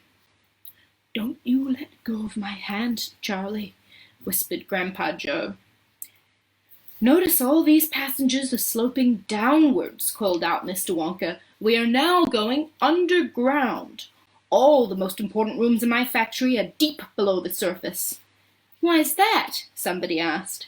There wouldn't be nearly enough space for them up top, answered Mr. Wonka. These rooms we're going to see are enormous. They're larger than football fields. No building in the world would be big enough to house them. But down here, underneath the ground, I've got all the space I want. There's no limit, so long as I hollow it out. Mr. Wonka turned right. He turned left. He turned right again. The passages were sloping steeper and steeper downhill now. Then suddenly Mr. Wonka stopped. In front of him there was a shiny metal door. The party crowded round. On the door, in large letters, it said, "The Chocolate Room." Chapter 15. The Chocolate Room. An important room, this, cried Mr. Wonka, taking a bunch of keys from his pocket and slipping one into the keyhole of the door. This is the nerve centre of the whole factory, the heart of the whole business, and so beautiful. I insist upon my rooms being beautiful. I can't abide ugliness in factories. In we go, then. But do be careful, my dear children. Don't lose your heads. Don't get overexcited. Keep very calm. Mr. Wonka opened the door. 5 children and 9 grown-ups pushed their ways in, and oh, what an amazing sight it was that now met their eyes. They were looking down into a lovely valley. There were green meadows on either side of the valley. Along the bottom of it there were a great brown river. What is more, there was a tremendous waterfall halfway along the river, a steep cliff over which the water curled and rolled in a solid sheet, and then went crashing down into a boiling, churning whirlpool of froth and spray. Below the waterfall, and this was the most astounding sight of all, a whole mass of enormous glass pipes were dangling down into the river from somewhere high up in the ceiling. They really were enormous, those pipes. There must have been a dozen of them at least, and they were sucking up the brownish, muddy water from the river and carrying it to goodness or knows where. And because they were made of glass, you could see the liquid flowing and bubbling along in them. And above the noise of the waterfall, you could hear the never-ending sucking sound of the pipes as they did their work. Graceful trees and bushes were growing along the river banks, weeping willows and alders and tall clumps of rhododendrons with their pink and red and mauve blossoms. In the meadows there were thousands of buttercups. "There!" cried Mr. Wonka, dancing up and down and pointing his gold-topped cane at the great brown river. "It's all chocolate. Every drop of that river is hot melted chocolate of the finest quality, the very finest quality. There is enough chocolate in there to fill every bathtub in the entire country, and all the swimming pools as well. Isn't it terrific? And just look at my pipes. They suck up the chocolate and carry it away to all the other rooms in my factory where it is needed. Thousands of gallons an hour, my dear children, thousands and thousands of gallons." The children and their parents were too flabbergasted to speak. They were staggered. They were dumbfounded. They were bewildered and dazzled. They were completely bowled over by the hugeness of the whole thing. They simply stood and stared. "The waterfall is most important," Mr. Wonka went on. "It mixes the chocolate. It churns it up. It pounds and it beats it. It makes it light and frothy. No other factory in the world mixes its chocolate by waterfall, but there's only one way to do it properly. It's the only way to do it properly, the only way. And don't you like my trees?" he pointed, crying out as he pointed his stick. "And my lovely bushes? Don't you think that they look pretty? I told you I hated ugliness. And of course they are all edible, delicious, and different. And do you like my meadows? Do you like my grass and my buttercups? The grass you're standing on, my dear little ones, is made of a new kind of soft, minty sugar that I've just invented. I call it swudge. Try a blade, please do. It's delectable." Automatically, everyone bent down and picked up one blade of grass. Everybody, that is, except Augustus Gloop, who took a big handful. And Violet Beauregard, before tasting a blade of grass, took the piece of world record-breaking chewing gum out of her mouth and stuck it carefully behind her ear. "Isn't it wonderful?" whispered Charlie. "Hasn't it got a wonderful taste, Grandpa?" "I could eat a whole field," said Grandpa Joe, grinning with delight. "I could go round on all fours like a cow and eat every blade of grass in the field." "Try a buttercup," cried Mr. Wonka. "They're even nicer." Suddenly, the air was filled with screams of excitement. The screams came from Veruca Salt. She was pointing frantically to the other side of the river. Look over there!" she screamed. "What is it? He's moving! He's walking! It's a little person! It's a little man down there by the waterfall!" Everybody stopped picking buttercups and stared across the river. "She's right, Grandpa!" cried Charlie. "It is a little man. Can you see him?" "I see him, Charlie," said Grandpa Joe excitedly, and now everybody started shouting at once. "There's two of them." "My gosh, so there is." "There's more than two. There's 1, 2, 3, 4, 5. What are they doing? Where do they come from? Who are they?" Children and parents rushed alike down to the edge of the river to get a closer look. "Aren't they fantastic? No higher than my knee. Look at their funny long hair." The tiny men, no larger than medium-sized dolls, and I think we forget that's how small Oompa Loompas are, like this big? Medium-sized doll, would we call it that? No larger than medium-sized dolls, had stopped what they were doing, and now they were staring back across the river at the visitors. One of them pointed towards the children, and then he whispered something to the other 4, and all 5 of them burst into peals of laughter. "But they can't be real people," Charlie said. "Of course they're real people," said Mr. Wonka answered. "They're Oompa Loompas." Chapter 16. The Oompa Loompas. "Oompa Loompas," everyone said at once. "Oompa Loompas, imported direct from Loompaland," said Mr. Wonka proudly. "There's no such place," said Mrs. Salt. "Excuse me, my dear lady, but—" "Mr. Wonka," cried Mrs. Salt, "I am a teacher of geography, and—" "Then you'll know all about it," said Mr. Wonka. "And oh, what a terrible country it is. Nothing but thick jungles infested by the most dangerous beasts in the world, hornswogglers and snozwangers and those terrible wicked wangdoodles. And a wangdoodle would eat 10 Oompa Loompas for breakfast and come galloping back for a second helping. When I went out there, I found all the little Oompa Loompas living in tree houses. They had to live in tree houses to escape from the wangdoodles and the hornswogglers and the snozwangers. They were living on green caterpillars, and the caterpillars tasted revolting, and the Oompa Loompas spent every moment of their day climbing through the treetops, looking for other things to mash up with the caterpillars to make them taste better. Red beetles, for instance, and eucalyptus leaves, and the bark of a bong-bong tree, all of them beastly, but not quite so beastly as the caterpillars. Poor little Oompa Loompas. The one food they longed for more than any other was the cacao bean. But they couldn't get it. An Oompa Loompa was lucky if he found 3 or 4 cacao beans a year. But oh, how they craved them. They used to dream about cacao beans all night and talk about them all day. You only had to mention the word cacao to an Oompa Loompa and he would start dribbling at the mouth. The cacao bean, Mr. Wonka continued, which grows on the cacao tree, happens to be the very thing which all chocolate is made from.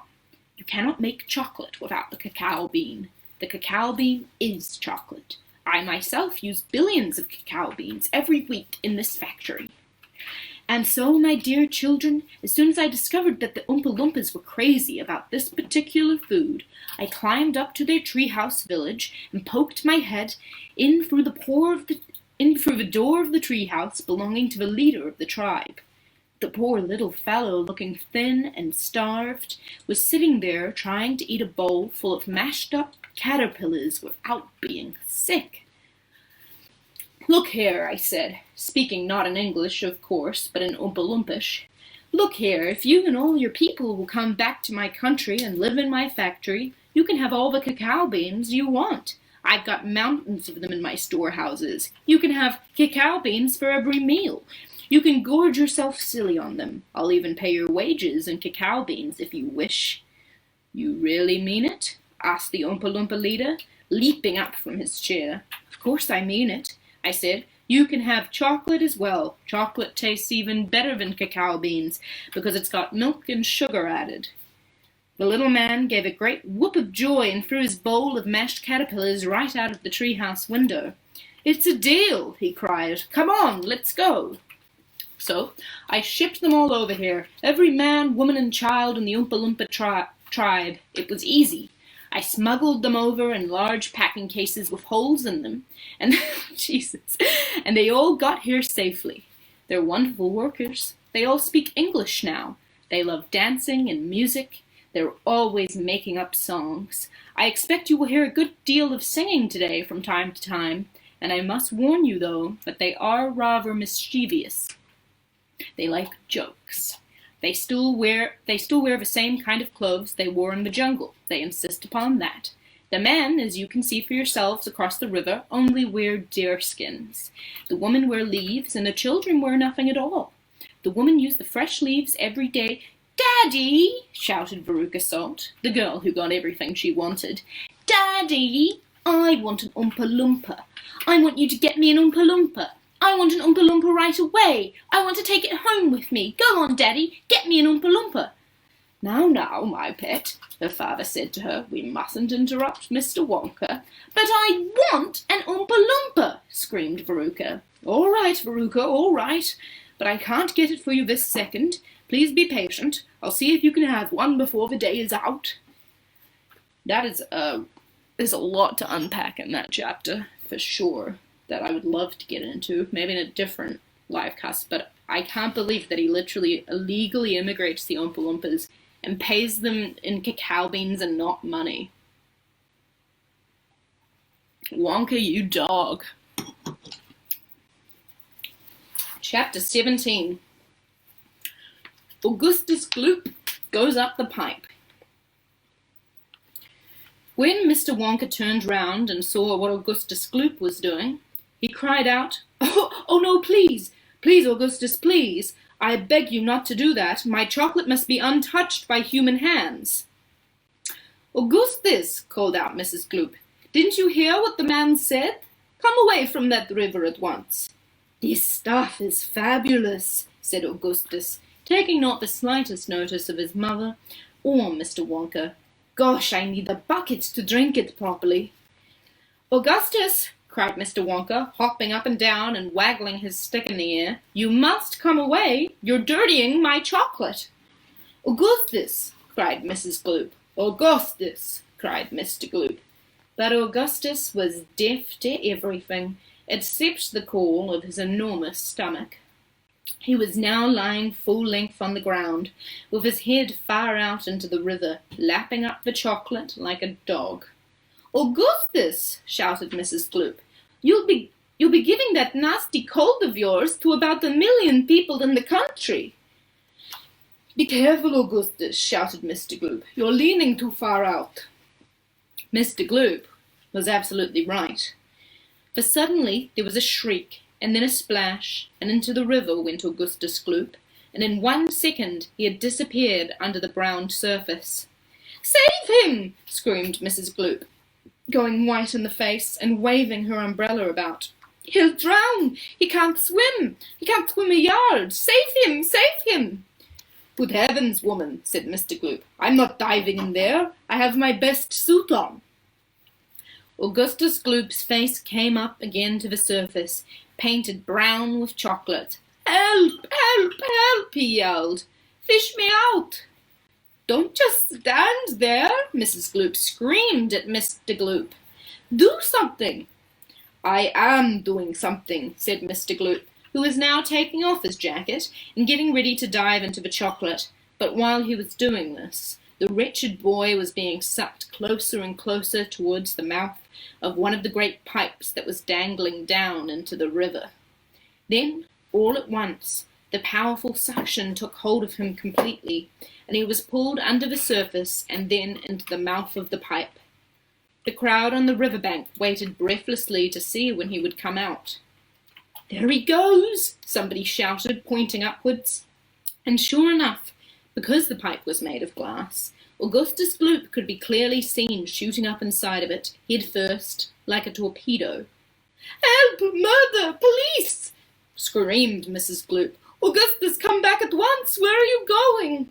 "It's a wonder to me," said Mr. Gloop, "how that pipe is big enough for him to go through it." "It isn't big enough," said Charlie Bucket. "Oh dear, look! He's slowing down." "So he is," said Grandpa Joe. "He's going to stick," said Charlie. "I think he is," said Grandpa Joe. "By golly, he has stuck," said Charlie. "It's his stomach that's done it," said Mr. Gloop. "He's blocked the whole pipe," said Grandpa Joe. "Smash the pipe!" yelled Mrs. Gloop, still waving her umbrella. "Augustus, come out of there at once!" The watchers below could see the chocolate swishing around the boy in the pipe, and they could see it building up behind him in a solid mass, pushing against the blockage. The pressure was terrific. Something had to give. Something did give, and that something was Augustus. Whoof! Up he shot again like a bullet in the barrel of a gun. "He's disappeared!" yelled Mrs. Gloop. "Where does that pipe go to? Quickly, call the fire brigade!" "Keep calm," cried Mr. Wonka. "Keep calm, my dear lady, keep calm. There is no danger whatsoever. Augustus has gone on a little journey, that's all. A most interesting little journey, but he'll come out of it just fine. You wait and see." "How can he possibly come out just fine?" snapped Mrs. Gloop. "He'll be made into marshmallows in 5 seconds." "Impossible!" cried Mr. Wonka. "Unthinkable! Inconceivable! Absurd! He could never be made into marshmallows." "And why not, may I ask?" shouted Mrs. Gloop. "Because that pipe doesn't go to the marshmallow room," Mr. Wonka answered. "It doesn't go anywhere near it. That pipe, the one Augustus went up, happens to lead directly to the room where I make the most delicious kind of strawberry-flavoured, chocolate-coated fudge." "Then he'll be made into strawberry-flavoured, chocolate-coated fudge," screamed Mrs. Gloop. "My poor Augustus. They'll be selling him by the pound all over the country tomorrow." "Quite right," said Mr. Gloop. "I know I'm right," said Mrs. Gloop. "It's beyond a joke," said Mr. Gloop. "Mr. Wonka doesn't seem to think so," cried Mrs. Gloop. "Just look at him. He's laughing his head off. How dare you laugh like that when my boy's just gone up the pipe? You monster!" She shrieked, pointing her umbrella at Mr. Wonka as though she was going to run him through. "You think it's a joke, do you? You think that sucking my boy up into your fudge room like that is one great big colossal joke?" "He'll be perfectly safe," said Mr. Wonka, giggling slightly. "He'll be chocolate fudge," shrieked Mrs. Gloop. "Never," cried Mr. Wonka. "Of course he will," shrieked Mrs. Gloop. "I wouldn't allow it," cried Mr. Wonka. "And why not?" shrieked Mrs. Gloop. "Because the taste would be terrible," said Mr. Wonka. "Just imagine it. Augustus-flavoured chocolate-coated Gloop. No one would buy it." "They most certainly would," cried Mrs. Gloop indignantly. "I don't want to think about it," shrieked Mr. Gloop.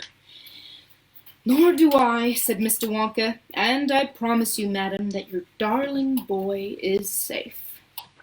"If he's perfectly safe, then where is he?" snapped Mrs. Gloop. "Lead me to him this instant." Mr. Wonka turned around and clicked his fingers sharply, click, click, click, 3 times. Immediately, an Oompa Loompa appeared, as if from nowhere, and stood beside him. The Oompa Loompa bowed and smiled, showing beautiful white teeth.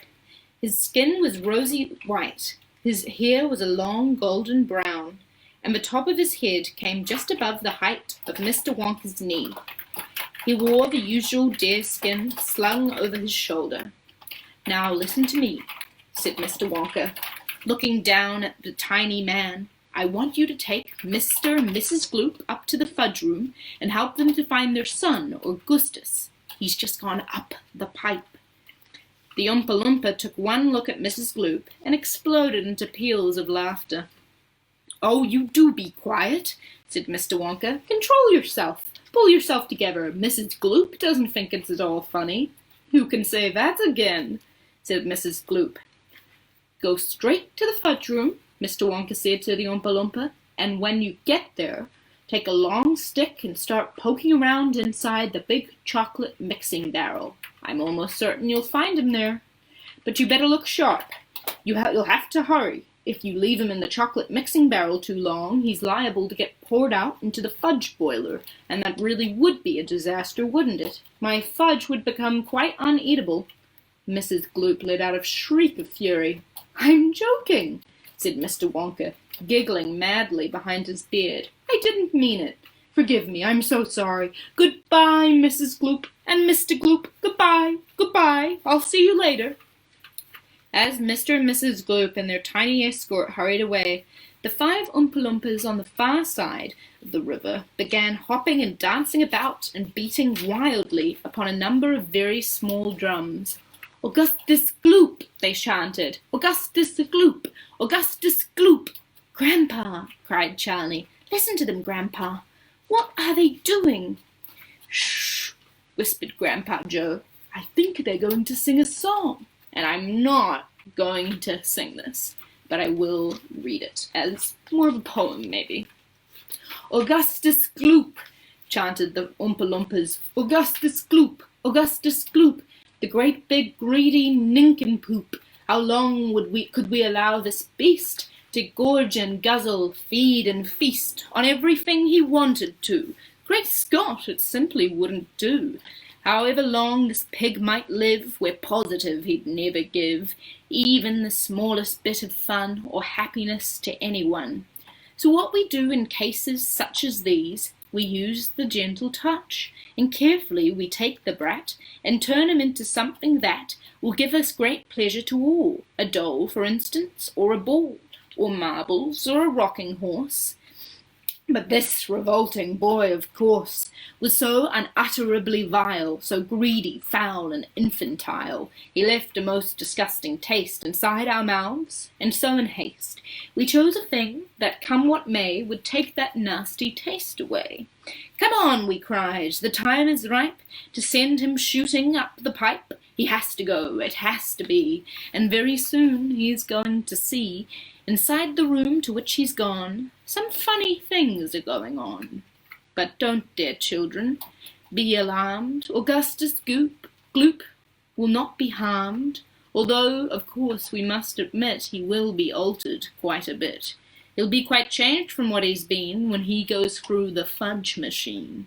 Slowly the wheels go round and round, the cogs begin to grind and pound, 100 knives go slice, slice, slice. We add some sugar, cream and spice, we boil him for a minute more until we're absolutely sure that all the greed and all the gall has boiled away for once and all.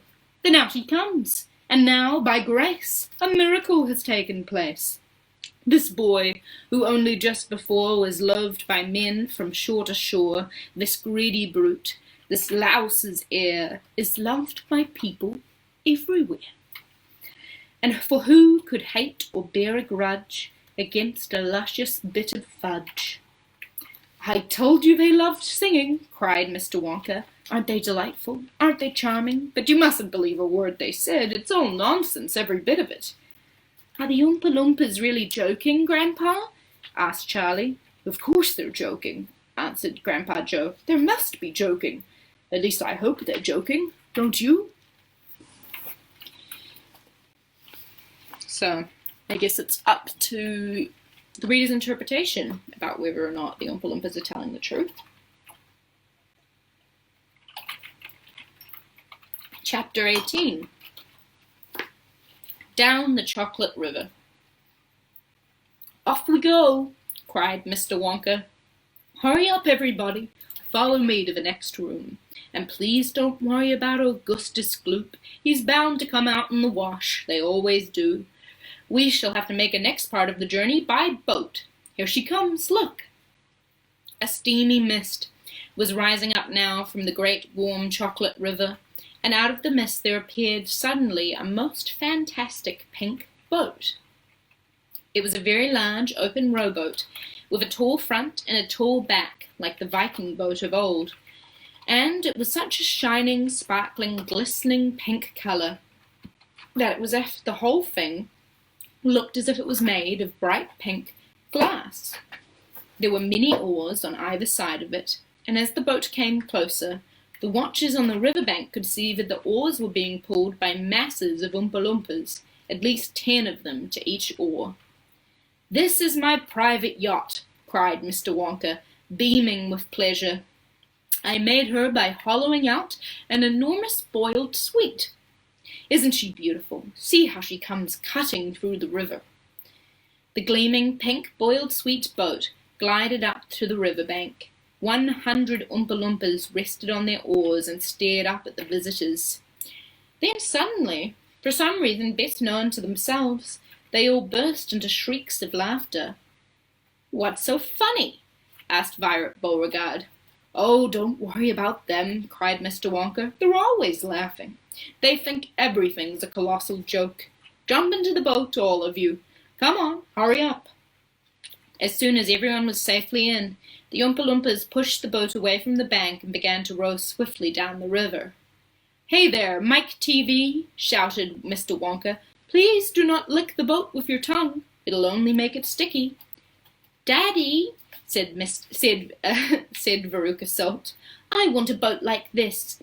I want you to buy me a big, pink, boiled sweet boat exactly like Mr. Wonka's. And I want lots of Oompa Loompas to row me about, and I want a chocolate river, far out, and I want a chocolate river, and I want, she wants a good kick in the pants, whispered Grandpa Joe to Charlie. Chocolate liver, wow. The old man was sitting in the back of the boat, and little Charlie Bucket was right beside him. Charlie was holding tightly onto his grandfather's bony old hand. He was in a whirl of excitement. Everything that he had seen so far, the great chocolate river, the waterfall, the huge sucking pipes, the minty sugar meadows, the Oompa Loompas, the beautiful pink boat, and most of all Mr. Willy Wonka himself, had been so astounding that he began to wonder whether there could possibly be any more astonishments left. Where were they going now? What were they going to see? and what in the world was going to happen in the next room. "Isn't it marvellous?" said Grandpa Joe, grinning at Charlie. Charlie nodded and smiled up at the old man. Suddenly, Mr. Wonka, who was sitting on Charlie's other side, reached down into the bottom of the boat, picked up a large mug, dipped it into the river, filled it with chocolate, and handed it to Charlie. "Drink this," he said. "It'll do you good. You look starved to death." Then Mr. Wonka filled a second mug and gave it to Grandpa Joe. "You too," he said. "You look like a skeleton. What's the matter? Hasn't there been anything to eat in your house lately?" "Not much," said Grandpa Joe.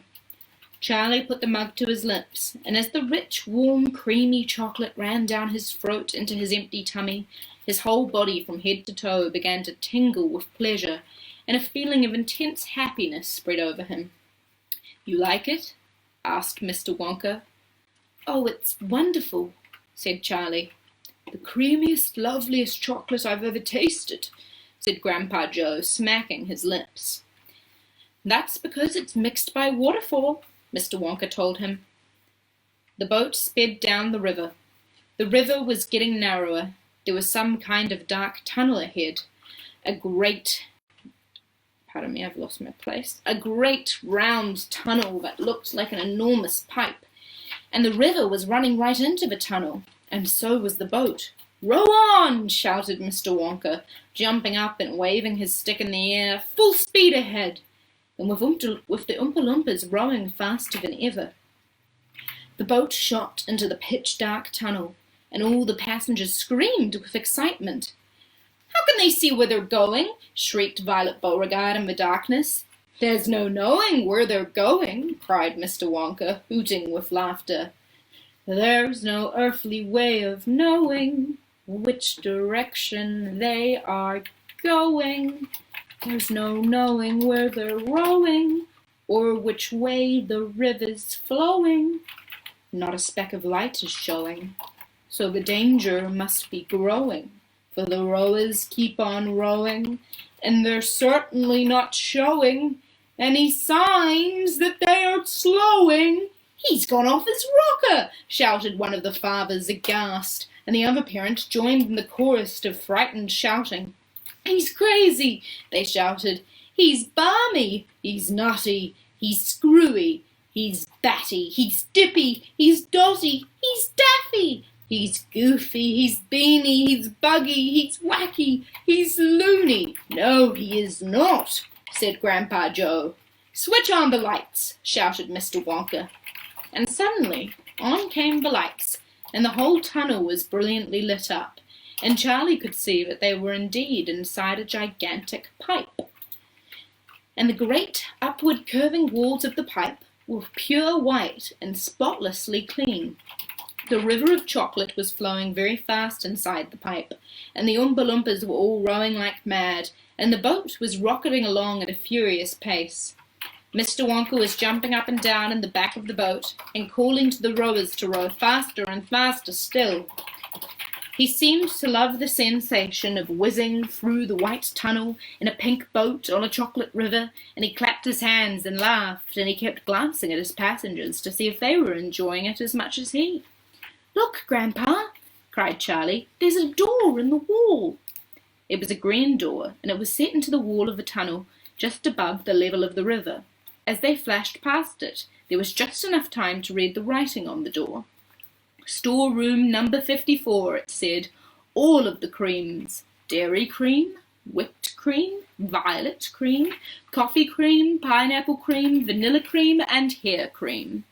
"Hair cream?" cried Mike TV. "You don't use hair cream." "Row on!" shouted Mr. Wonka. "There's no time to answer silly questions." They streaked past a black door. "Storeroom number 71, it said. Whips, all shapes and sizes." "Whips?" cried Veruca Salt. "What on earth do you use whips for?" "For whipping cream, of course," said Mr. Wonka. "How can you whip cream without whips? Whipped cream isn't whipped cream at all unless it's been whipped with whips. It's just as a poached egg isn't a poached egg unless it's been stolen from the woods in the dead of the night. Row on, please." They passed a yellow door on which said, "Storeroom number 77, all the beans, cacao beans, coffee beans, jelly beans, and has-beens." "Has-beens!" cried Violet Beauregard. "You're one yourself," said Mr. Wonka. "There's no time for arguing. Press on, press on." But 5 seconds later, when a bright red door came into the sight ahead, he suddenly waved his gold-topped cane in the air and shouted, "Stop the boat!" Chapter 19. The Inventing Room. Everlasting Gobstoppers and Hair Toffee. When Mr. Wonka shouted, "Stop the boat!" the Oompa Loompas jetted their oars into the river and backed water furiously. The boat stopped. Nana, I only just saw your comment. I don't know if chocolate liver is better than chocolate river, but thank you. I appreciate it. The Oompa Loompas guided the boat alongside the red door. On the door it said, "Inventing Room, Private, Keep Out."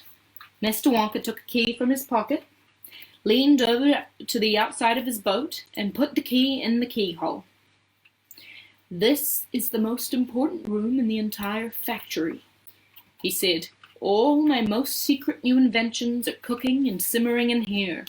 Old Fickelgruber would give his front teeth to be allowed inside for just 3 minutes, and so would Prodnose and Slugworth and all the other rotten chocolate makers. But now listen to me. I want no messing about when you get in.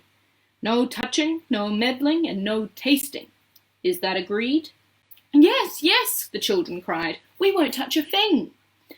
"Up to now," Mr. Wonka said, "nobody else, not even an Oompa Loompa, has ever been allowed in here." He opened the door and stepped out of the boat into the room. The 4 children and their parents all scrambled after him. "Don't touch!" shouted Mr. Wonka, "and don't knock anything over." Charlie Bucket stared around the gigantic room in which he now found himself. The place was like a witch's kitchen. All about him, black metal pots were boiling and bubbling on huge stoves, and kettles were hissing, and pans were sizzling, and strange iron machines were clanking and spluttering, and there were pipes running all over the ceiling and walls, and the whole place was filled with smoke and steam and delicious, rich smells. Mr. Wonka himself had suddenly become even more excited than usual, and anybody could see that this was the room that he loved best of all. He was hopping about among the saucepans and the machines like a child amongst his Christmas presents, not knowing which thing to look at first. He lifted the lid from a huge pot and took a sniff.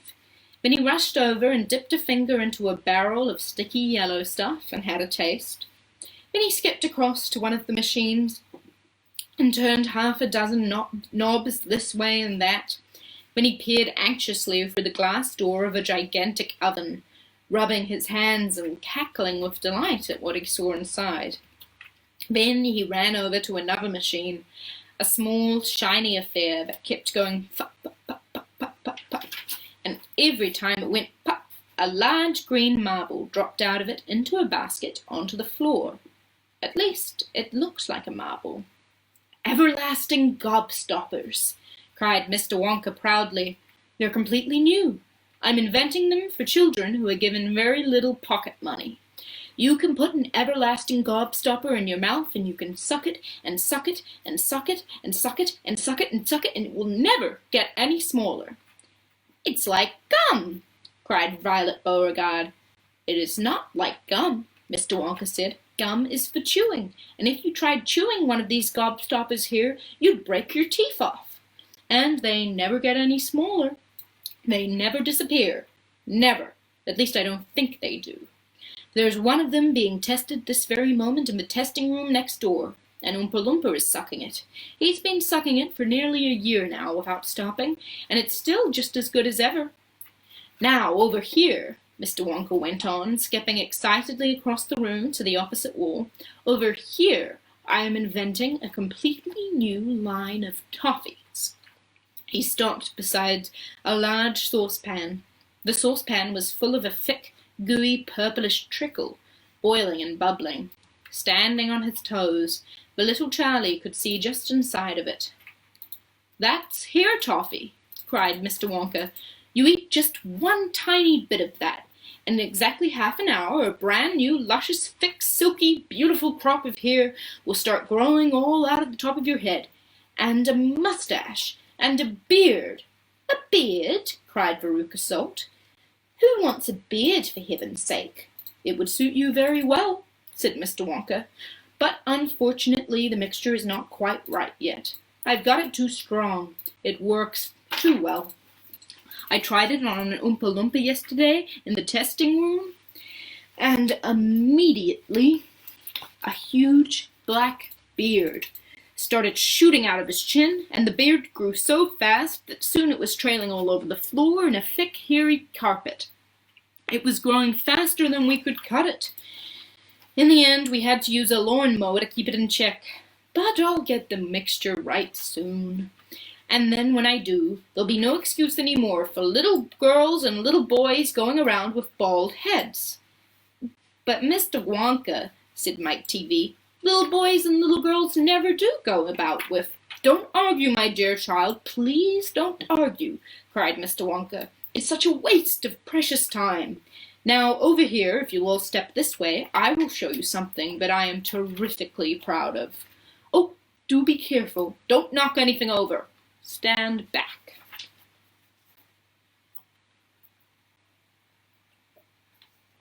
Chapter 20. The Great Gum Machine. And then this illustration is not dissimilar to the titular illustration, both showing the Great Gum Machine, I imagine. Mr. Wonka led the party over to the gigantic machine that stood in the very center of the inventing room. It was a mountain of gleaming metal that towered high above the children and their parents. Out of the top of it, there spouted hundreds and hundreds of thin glass tubes, and the glass tubes all curled downwards and came together in a bunch and hung suspended over an enormous round tub as big as a bath. "Here we go," cried Mr. Wonka, and he pressed 3 different buttons on the side of the machine. A second later, a mighty rumbling sound came from inside it, and the whole machine began to shake most frighteningly, and steam began hissing out of it. And suddenly, the watchers noticed that runny stuff was pouring down the insides of all of the hundreds of little glass tubes, and squirting into the great tub below.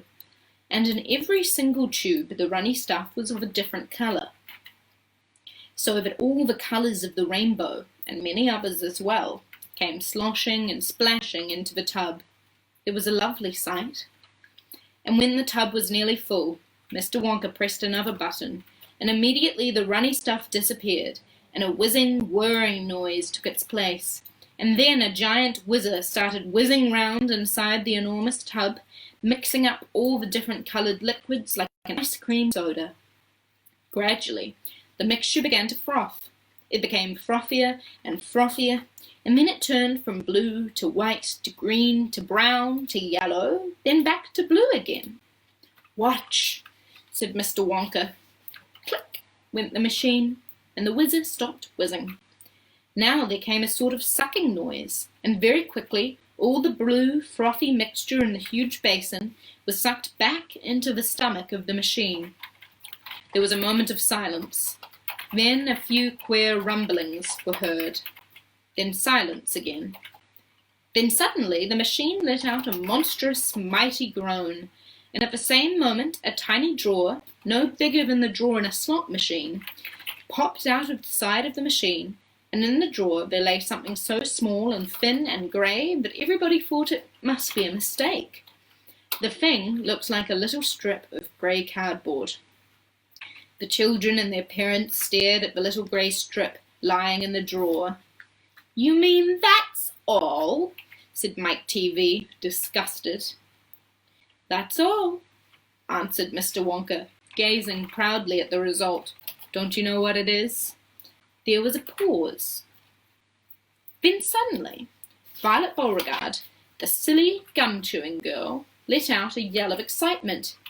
"By gum, it's gum!" she shrieked. "It's a stick of chewing gum!" "Right you are!" cried Mr. Wonka, slapping Violet hard on the back. "It's a stick of gum. It's a stick of the most amazing and the most fabulous and sensational gum in the world." Chapter 21. Goodbye, Violet. "This gum," Mr. Wonka went on, "is my latest, my greatest, my most fascinating invention. It's a chewing gum meal. It's that tiny little strip of gum lying there is a whole three-course meal by itself."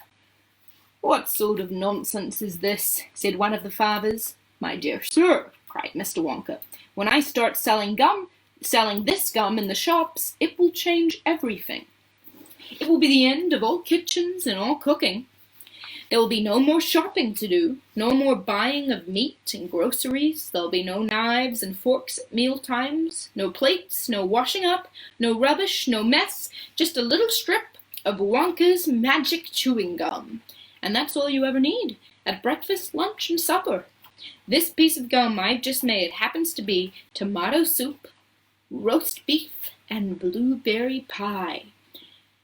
But you can have almost anything you want."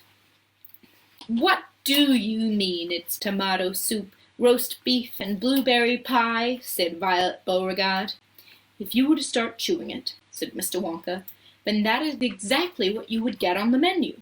It's absolutely amazing. You can actually feel the food going down your throat and into your tummy. And you can taste it perfectly, and it fills you up, it satisfies you, it's terrific." "It's utterly impossible," said Veruca Salt. "Just so long as it's gum," shouted Violet Beauregard. "Just so long as it's a piece of gum and I can chew it, then that's for me." And quickly she took out her own world-record piece of chewing gum and stuck it behind her left ear.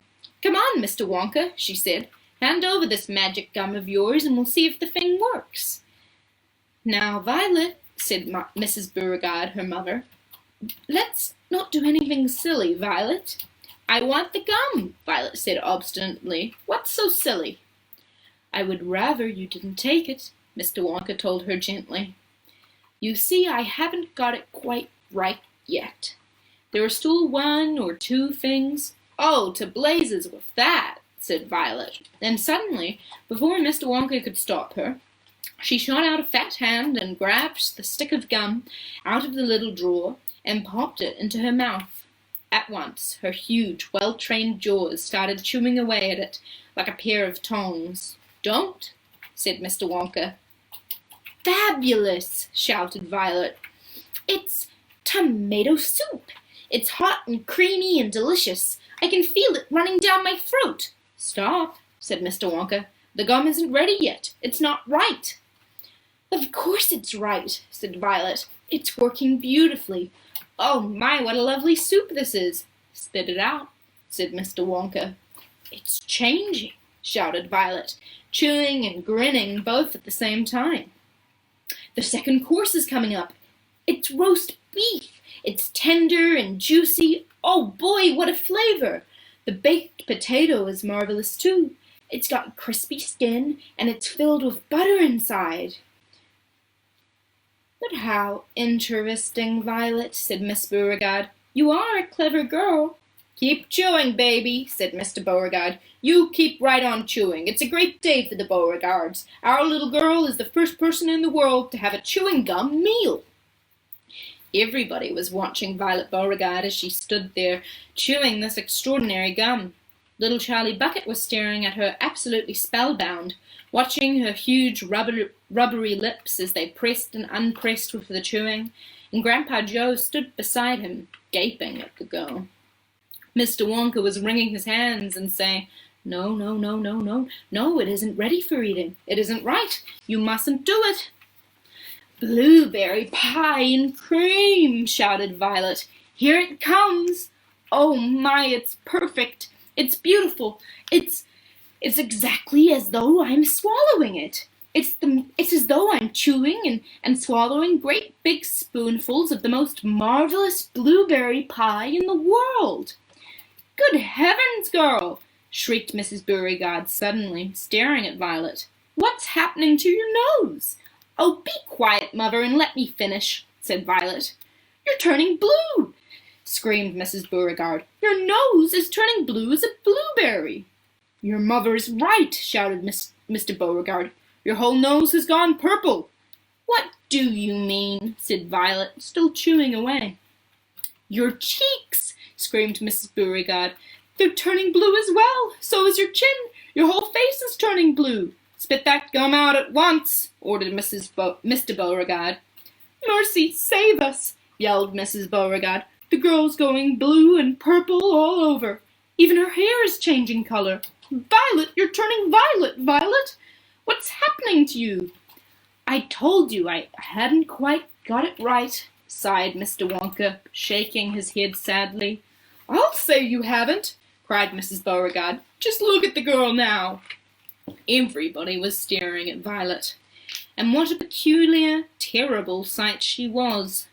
Her face and her hands and her legs and neck, in fact the skin all over her body, as well as a great mop of curly hair, had turned into a brilliant purplish blue, the colour of blueberry juice. It always goes wrong when we come to dessert. Mr. Wonka sighed. It's the blueberry pie that does it, but I'll get it right one day, you wait and see. Violet, screamed Mrs. Beauregard, you're swelling up. I feel sick, Violet said. You're swelling up, screamed Mrs. Beauregard again. I feel most peculiar, gasped Violet. I'm not surprised, said Mr. Beauregard. Good heavens, girl, screeched Mrs. Beauregard. You're blowing up like a balloon. Like a blueberry, said Mr. Wonka. Call a doctor, shouted Mr. Beauregard. Prick her with a pin, said one of the other fathers. Save her, cried Mrs. Beauregard, wringing her hands. But there was no saving her now. Her body was swelling up and changing shape with such a rate that within a minute it had turned into nothing less than an enormous round blue ball, a gigantic blueberry. In fact, and all that remained of Violet Beauregard herself was a tiny pair of legs and a tiny pair of arms sticking out of the great round fruit, and a little head on top. It always happens like that, sighed Mr. Wonka. I've tried it 20 times in the testing room on 20 Oompa Loompas, and almost every one of them finished as a blueberry. It's most annoying. I can't understand it. But I don't want a blueberry for a daughter, yelled Mrs. Beauregard. Put her back to what she was this instant. Mr. Wonka clicked his fingers, and 10 Oompa Loompas appeared immediately at his side. Roll Mrs. Beauregard to the boat, he said to them, then take her along to the juicing room at once. The juicing room, cried Mrs. Beauregard. What are they going to do to her there? Squeeze her, said Mr. Wonka. We've got to squeeze the juice out of her immediately. After that, we'll have to see how she comes out. But don't worry, my dear Mrs. Beauregard. We'll get her repaired if it's the last thing we do. I am sorry about it all, I really am. Already the 10 Oompa Loompas were rolling the enormous blueberry across the floor of the inventing room, towards the door that led to the chocolate river where the boat was waiting. There's a nice little illustration there. It's quite evocative. Mr. and Mrs. Beauregard hurried after them. The rest of the party, including little Charlie Bucket and Grandpa Joe, stood absolutely still and watched them go. Listen, whispered Charlie. Listen, Grandpa. The Oompa Loompas in the boat outside are starting to sing. The voices of them, 100 of them together, came loud and clear into the room. Dear friends, we surely all agree that there's nothing worse to see than some repulsive little bum who's always chewing gum. It's nearly as bad as those who sit around and pick their nose. So believe us when we say that chewing gum will never pay. The sticky habit's bound to send the chewer to a sticky end. Did any of you ever know a person called Miss Bigelow? This dreadful woman saw no wrong in chewing all day long. She chewed while bathing in the tub. She chewed while dancing at her club. She chewed in church and on the bus. It really was quite ludicrous. And when she couldn't find her gum, she'd chew up the linoleum, or anything that happened near a pair of boots, a postman's ear, or other people's underclothes, and once she chewed her boyfriend's nose. She went on chewing till at last her chewing muscles grew so vast that from her face her giant chin stuck out just like a violin. For years and years she chewed away, consuming 50 bits a day, until one summer's eve, alas, a horrid business came to pass. Miss Bigelow went late to bed. For half an hour she lay and read, chewing all the while, like some great clockwork crocodile. At last she put her little gum away upon a special little tray, and settled back and went to sleep. She managed this by counting sheep. But now, how strange, although she slept, those massive jaws of hers still kept on chewing through the night, even with nothing there to bite. They were, you see, in such a groove they positively had to move. And very grim it was to hear, in the pitch darkness, loud and clear, this sleeping woman's great big trap, opening and shutting, snap, snap, snap, faster and faster, chop, chop, chop. The noise went on, it wouldn't stop, until at last her jaws decided to pause and open extra wide, and with the most tremendous chew, they bit the lady's tongue in two. Thereafter, just from chewing gum, Miss Bigelow was always dumb, and spent her life shut up in some disgusting sanatorium, and that's why I will try so hard to save Miss Violet Beauregard from suffering an equal fate. She's still quite young, it's not too late, provided she survives the cure. We hope she does. We can't be sure.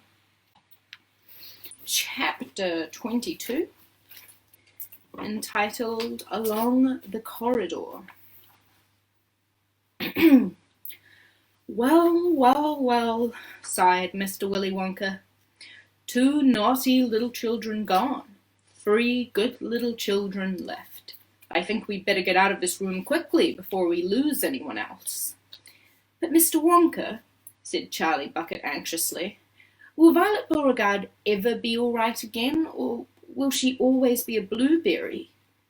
They'll dejuice her in no time flat, declared Mr. Wonka. They'll roll her into the dejuicing machine, and she'll come out as thin as a whistle. But will she be blue all over?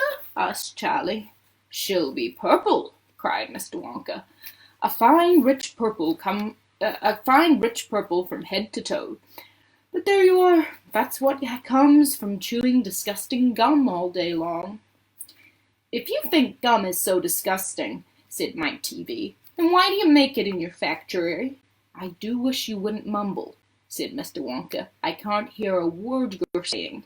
Come on, off we go. Hurry up. Follow me. We're going into the corridors again. And so saying, Mr. Wonka scuttled across the far end of the inventing room and went out through a small secret door hidden behind a lot of pipes and stoves. The 3 remaining children, Veruca Salt, Mike TV, and Charlie Bucket, together with the 5 remaining grown-ups, followed after them. Charlie Bucket saw that they were now back in one of those long pink corridors, with many other pink corridors leading out of it. Mr. Wonka was rushing along in front, turning left and right and right and left, and Grandpa Joe was saying, Keep a good hold of my hand, Charlie. It would be terrible to get lost in here. Mr. Wonka was saying, No time for messing about. We'll never get anywhere at the rate we've been going. And he rushed down the endless pink corridors with his black top hat perched on top of his head and plum-coloured velvet coat-tails flying out behind him like a flag in the wind. They passed a door in the wall. No time to go in, shouted Mr. Wonka. Press on, press on.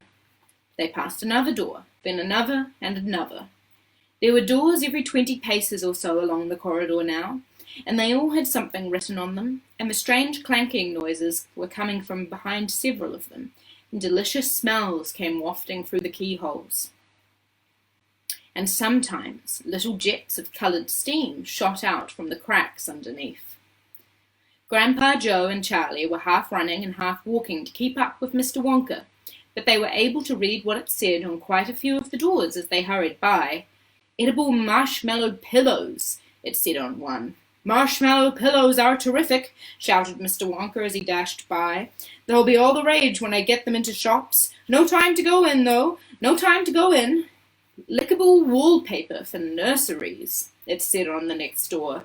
Lovely stuff, lickable wallpaper, cried Mr. Wonka, rushing past. It has pictures of fruits on it, bananas, apples, oranges, grapes, pineapples, strawberries, and snozberries. Snozberries, said Mike TV. Don't interrupt, said Mr. Wonka. The wallpaper has pictures of all these fruits printed on it, and when you lick a picture of a banana, it tastes of banana. When you lick a picture of strawberry, it tastes just like strawberry. And when you lick a snozberry, it tastes exactly like a snozberry. But what does a snozberry taste like? You're mumbling again, said Mr. Wonka. Speak louder next time. On we go. Hurry up. Hot ice creams for cold days, it said on the next door.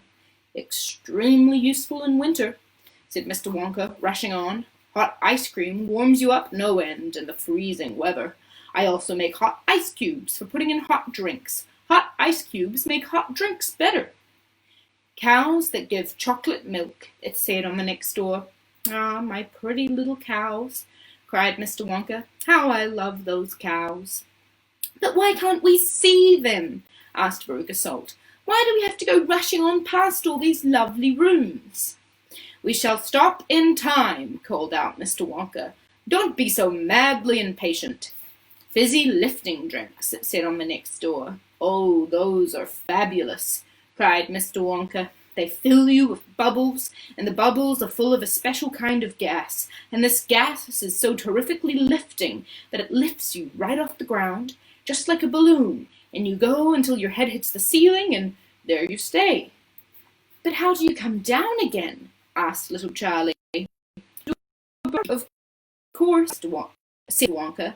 You do a great big, long, rude burp, and up comes the gas, and down comes you. But don't drink it outdoors. There's no knowing how high you'll be carried if you do that. I gave some to an old Oompa Loompa once out in the backyard, and he went up and disappeared out of sight. It was very sad. I never saw him again. He should have burped, Charlie said. Of course he should have burped, said Mr. Wonka. I stood there shouting, Burp, you silly ass, burp, or you'll never come down again. But he didn't or couldn't or wouldn't, I don't know which. Maybe he was too polite. He must be on the moon by now.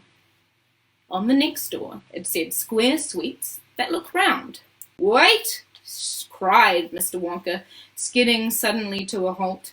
I am very proud of my square sweets that look round. Let's take a peek. Thanks, Cat. You're the second person to compliment my top. Chapter 23, Square Sweets That Look Round. An element that's never made it into any film adaptation. Everybody stopped and...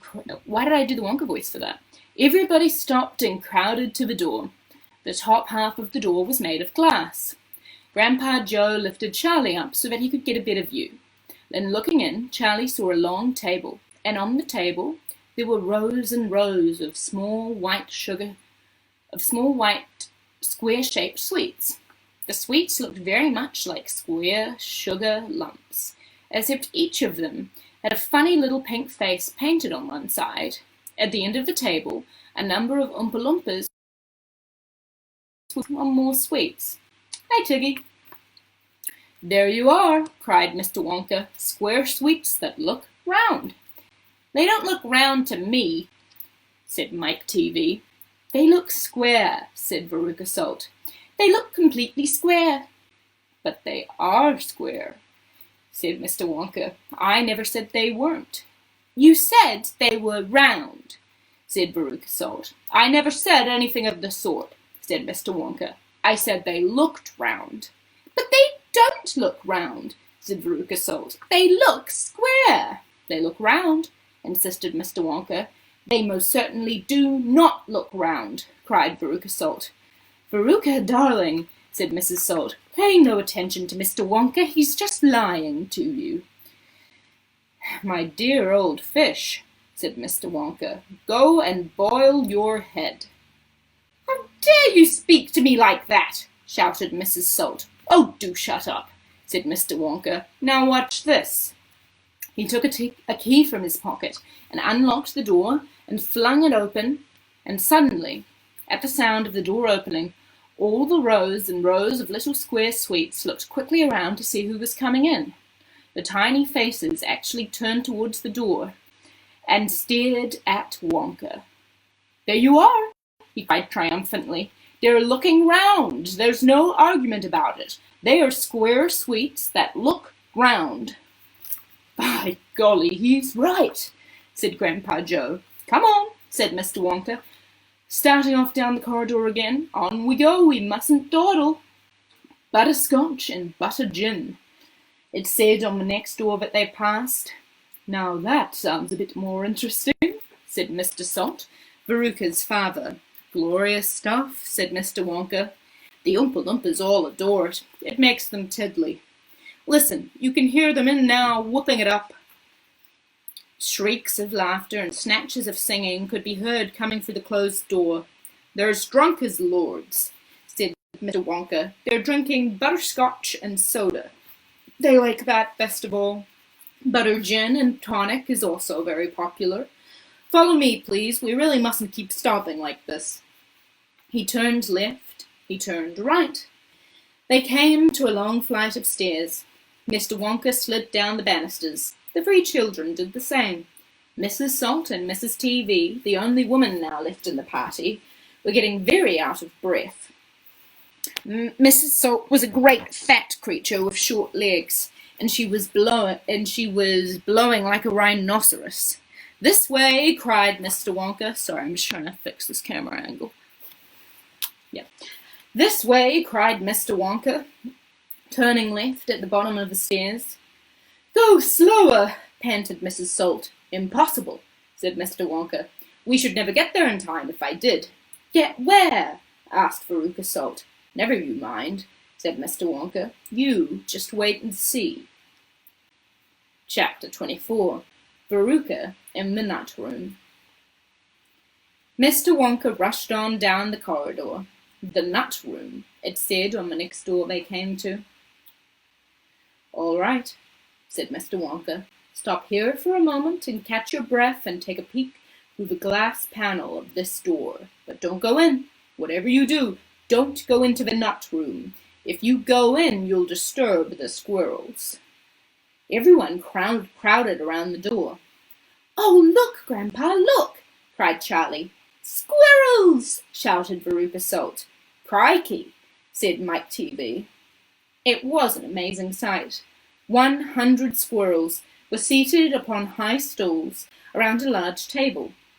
On the table, there were mounds and mounds of walnuts, and the squirrels were all working away like mad, shelling the walnuts at a tremendous speed. "These squirrels are specially trained for getting nuts out of walnuts," Mr. Wonka explained. "Why use squirrels?" Mike TV asked. "Why not use Oompa Loompas?"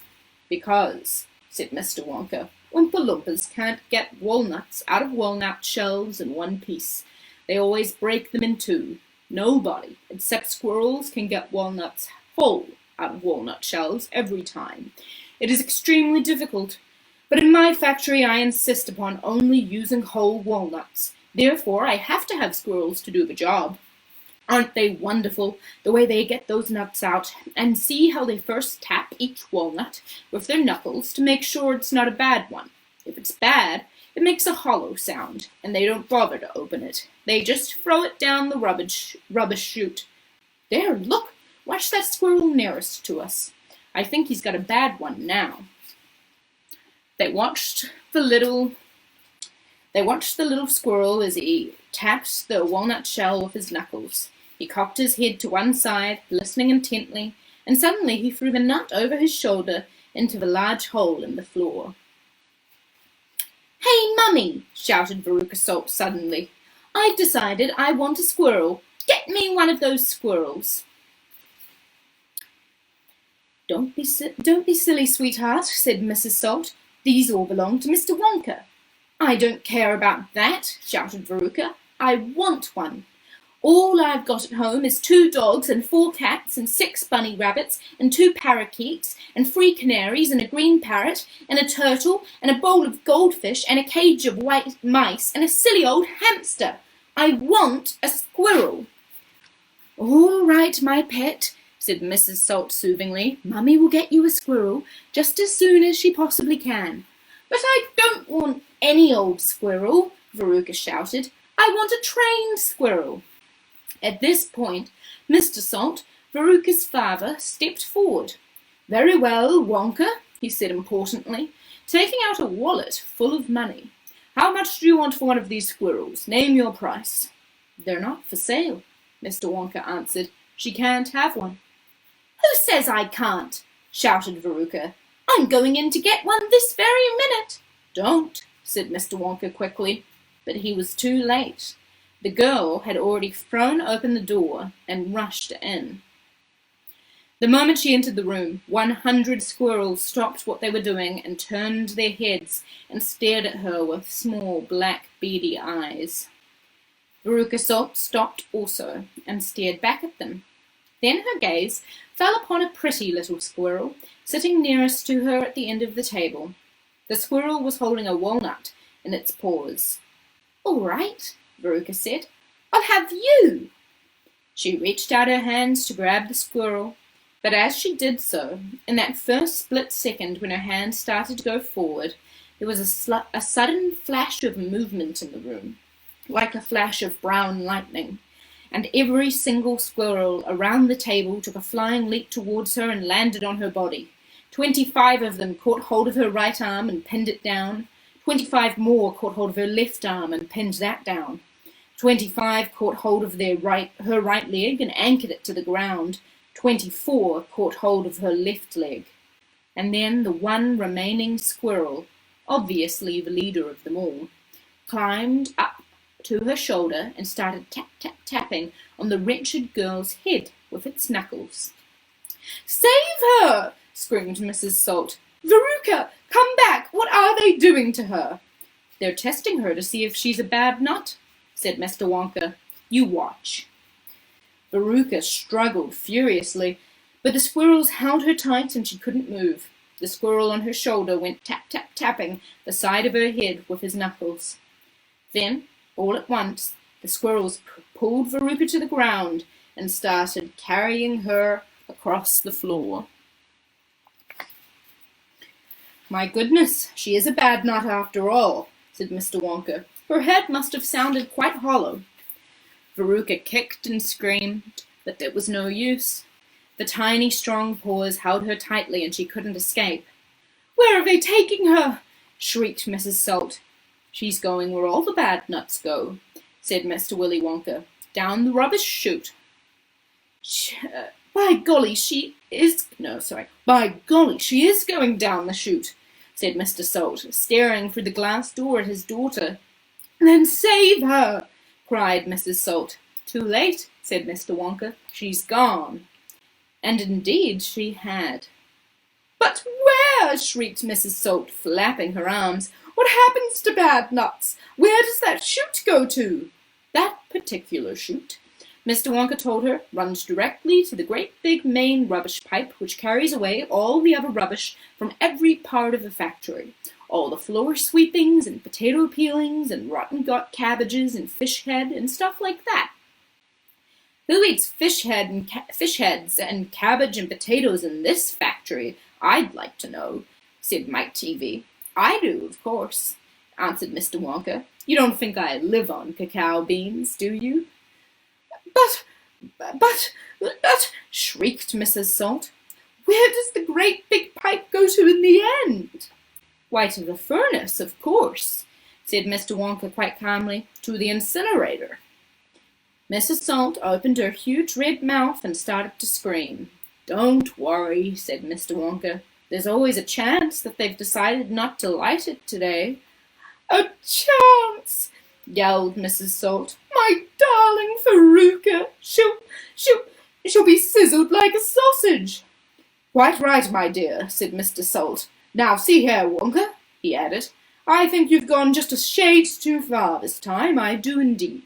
My daughter may be a bit of a frump, I don't mind admitting it, but that doesn't mean you can roast her to a crisp. I think that's quite a fair assertion on Mr. Salt's part. I'll have you know I'm extremely cross about this, I really am. Oh, don't be cross, my dear sir, said Mr. Wonka. I expect she'll turn up again sooner or later. She may not have even gone down at all.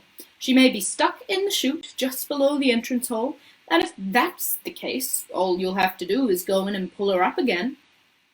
Hearing this, both Mr. and Mrs. Salt dashed into the nut room and ran over to the hole in the floor and peered in. Veruca, shouted Mrs. Salt, are you down there? There was no answer. Mrs. Salt bent further forward to get a closer look. She was now kneeling right on the edge of the hole, with her head down and her enormous behind sticking up in the air like a giant mushroom. It was a dangerous position to be in. She only needed one tiny little push, one gentle nudge in that right place, and that is exactly what the squirrels gave her. Over she toppled, into the hole, head first, screeching like a parrot. Good gracious me, said Mr. Salt as he watched his fat wife go tumbling down the hole. What a lot of rubbish there's going to be today. He saw her disappearing into the darkness. What's it like down there, Angina? He called down. He leaned further forward, and the squirrels rushed up behind him. Help! He shouted. But he was already toppling forward, and down the chute he went, just as his wife had done before him, and his daughter. Oh dear, cried Charlie, who was watching with the others through the door. What on earth's going to happen to them now? I expect someone will catch them at the bottom of the chute, said Mr. Wonka. But what about the great fiery incinerator? Asked Charlie. They only light it every other day, said Mr. Wonka. Perhaps this is one of the days where they let it go out. You never know. They might be lucky. Shush, said Grandpa Joe. Listen, here comes another song. From far away down the corridor came the beating of drums. Then the singing began. Veruca Salt, sang the Oompa Loompas. Veruca Salt, the little brute, has just gone down the rubbish chute, and though we very rightly thought that in a case like this we ought to see the thing completely through, we've polished off her parents too. Down goes Veruca, down the drain, and here perhaps we should explain that she will meet as she descends a rather different set of friends. To those that she has left behind, these won't be nearly so refined. A fish head, for example, cut this morning from halibut. Hello, good morning, how'd you do? How nice to meet you, how are you?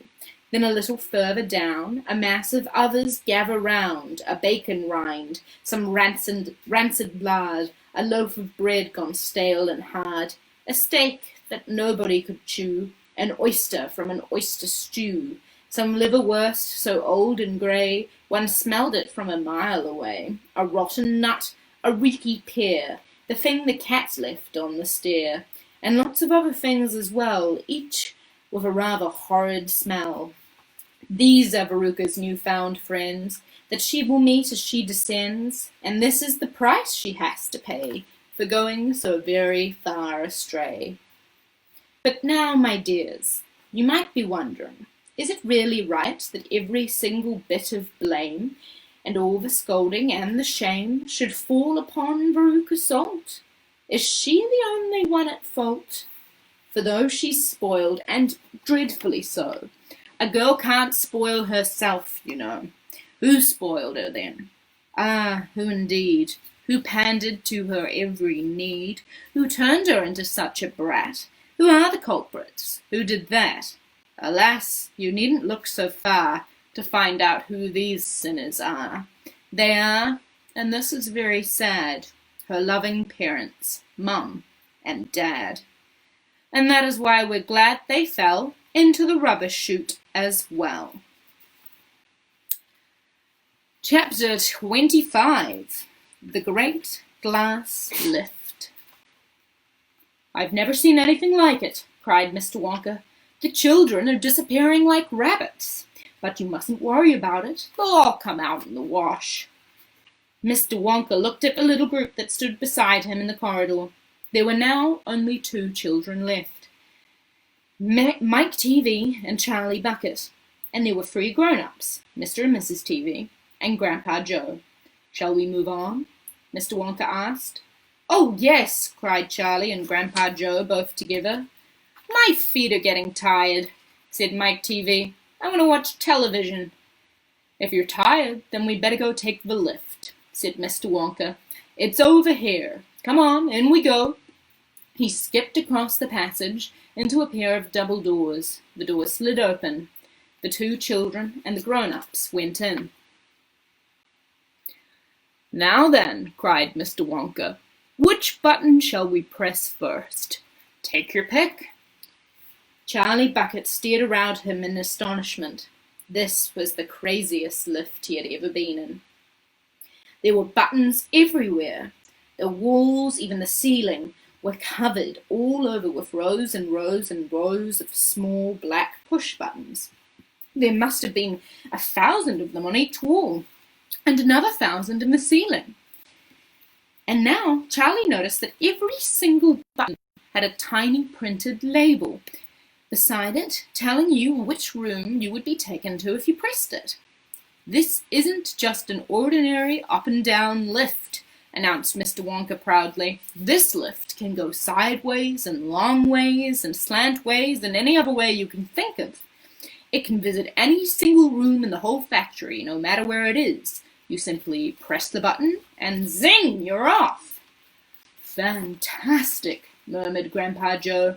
His eyes were shining with excitement as he stared at the rows and rows of buttons. The whole lift is made of thick, clear glass, Mr. Wonka declared.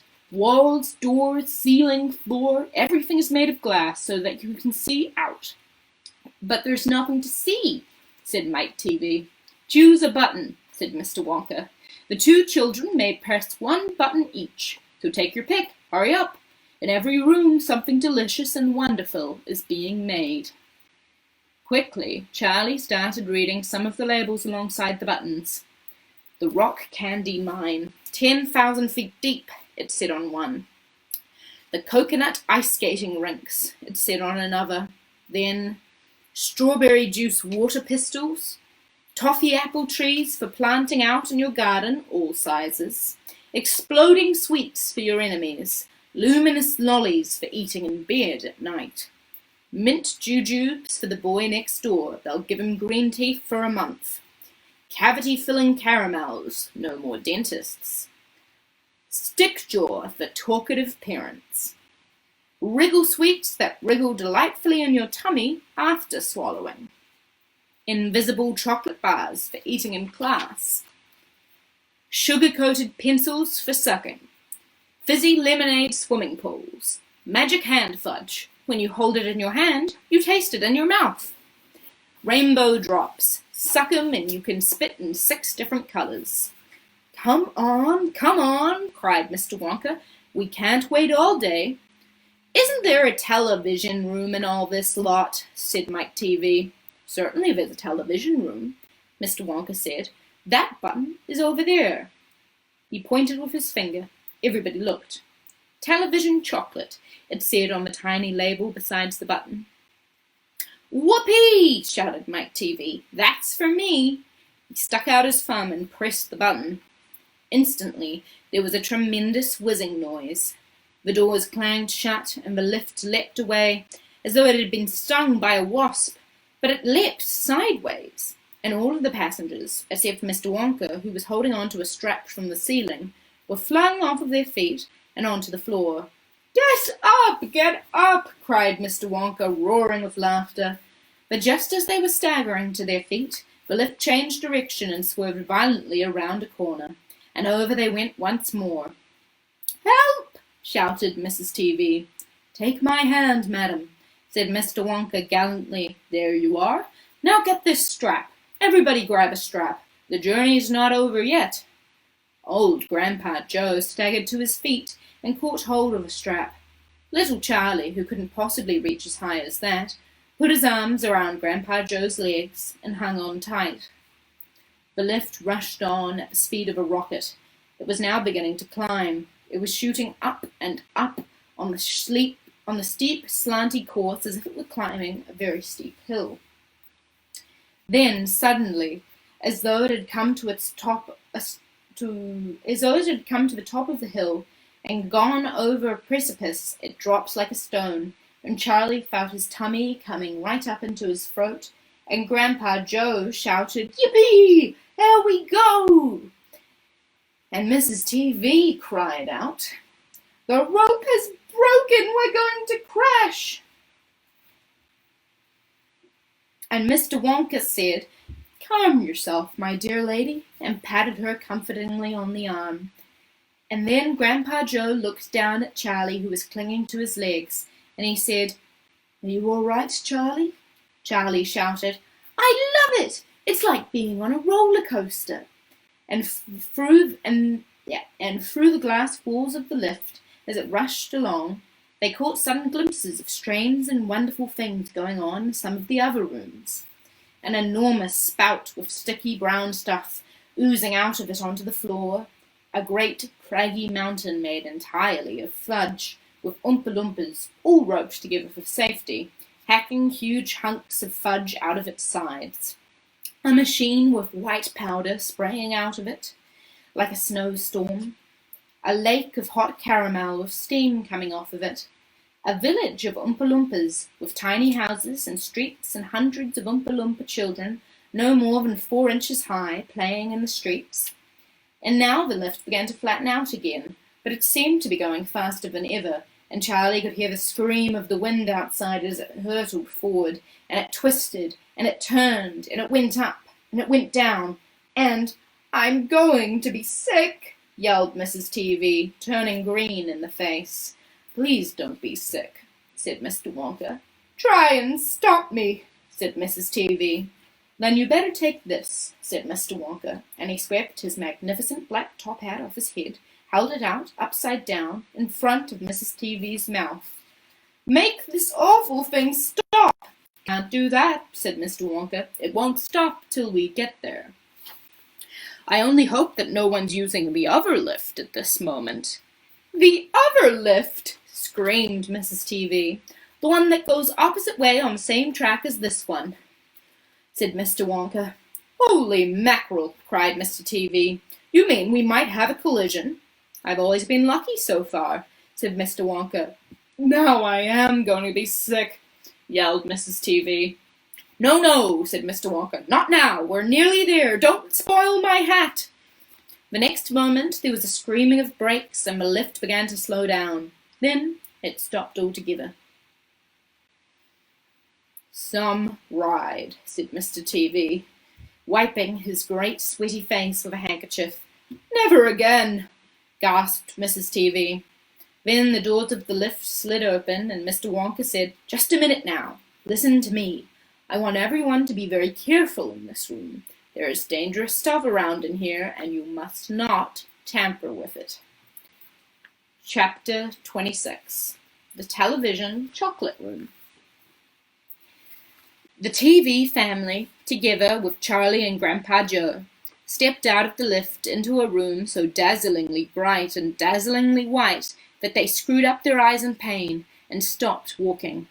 Mr. Wonka handed each of them a pair of dark glasses and said, Put these on quick, and don't take them off in here whatever you do. This light could blind you.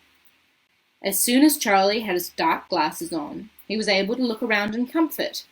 He saw a long, narrow room. The room was painted white all over. Even the floor was white, and there wasn't a speck of dust anywhere. From the ceiling, Huge lamps hung down and bathed the room in a brilliant blue-white light.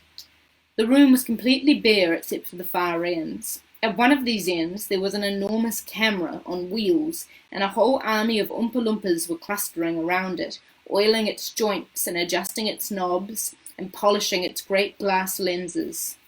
The Oompa Loompas were all dressed in the most extraordinary way. They were wearing bright red spacesuits, complete with helmets and goggles. At least they looked like spacesuits. And they were working in complete silence. Watching them, Charlie experienced a queer sense of danger. There was something dangerous about this whole business, and the Oompa Loompas knew it. There was no chattering or singing among them here, and they moved about over the huge black camera slowly and carefully in their scarlet spacesuits. On the other end of the room, about 50 paces away from the camera, a single Oompa Loompa, also wearing a spacesuit, was sitting at a black table gazing at the screen of a very large television set.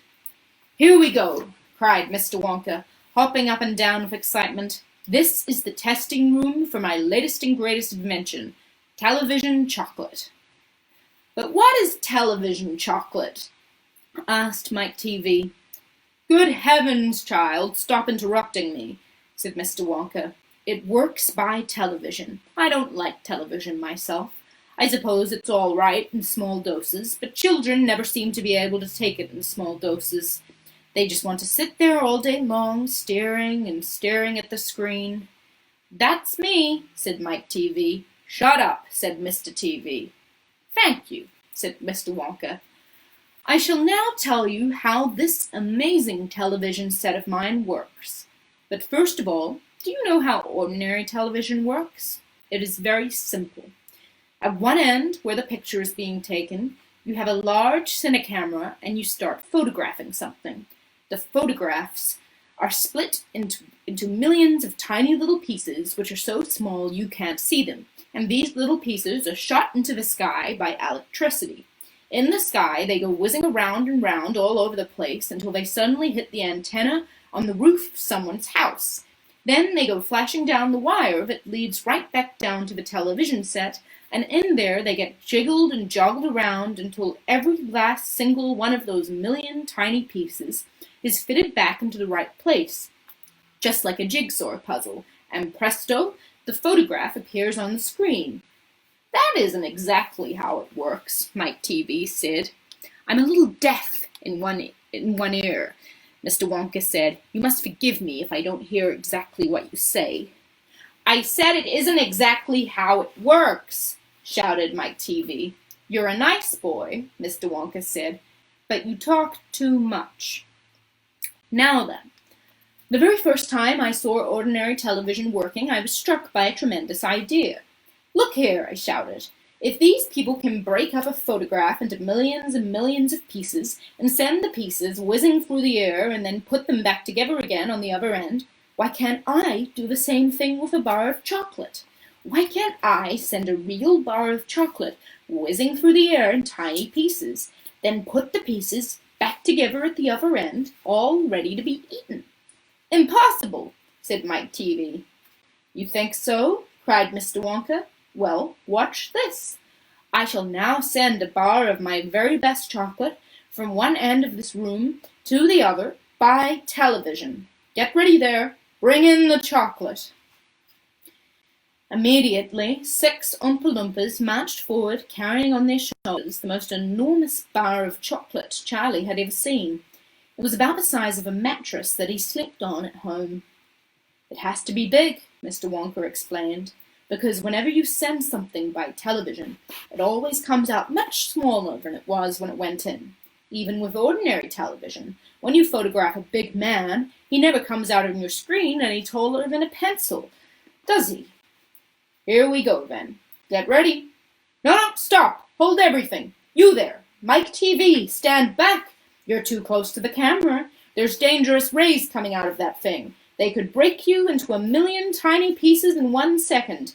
That's why the Oompa Loompas are wearing their spacesuits. The suits protect them. All right, that's better. Now then, switch on.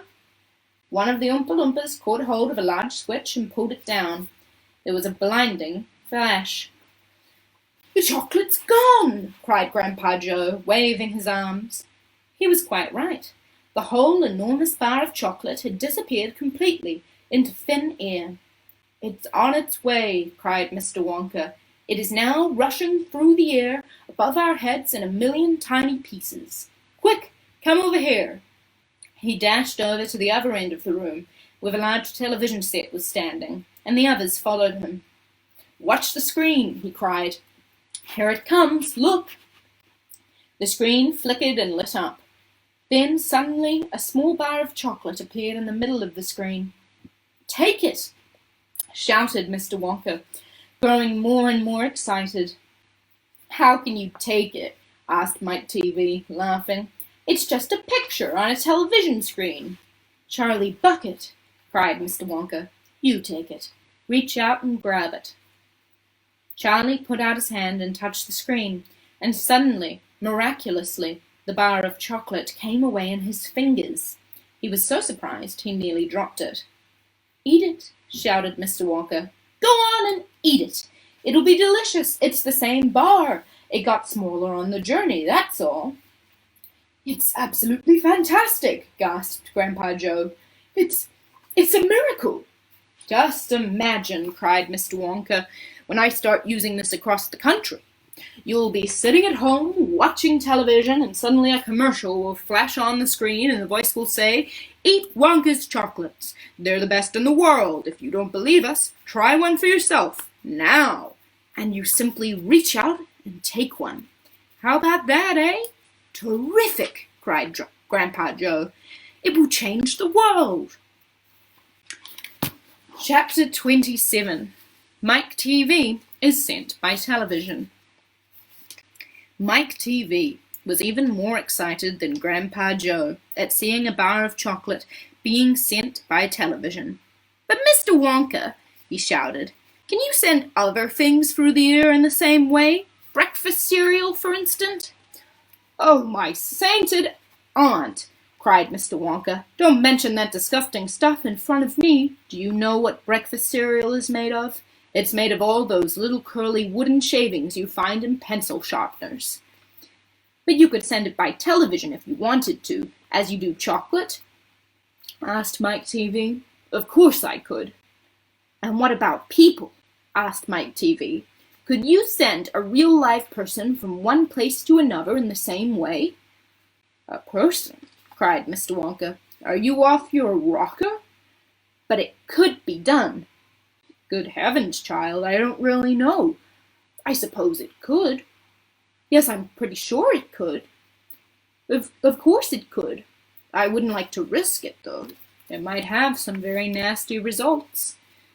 But Mike TV was already off and running. The moment he heard Mr. Wonka saying, "I'm pretty sure it could," of course it could, he turned away and started running as fast as he could towards the other end of the room where the great camera was standing. "Look at me!" he shouted as he ran. "I'm going to be the first person in the world sent by television." "No, no, no, no, no!" cried Mr. Wonka. "Mike!" screamed Mrs. TV. "Stop! Come back! You'll be turned into a million tiny pieces." But there was no stopping Mike TV now. The crazy boy rushed on, and when he reached the enormous camera, he jumped straight for the switch, scattering Oompa Loompas right and left as he went. "See you later, alligator!" he shouted, and he pulled down the switch, and as he did so, he leaped into the full glare of the mighty lens. There was a blinding flash. Then there was silence.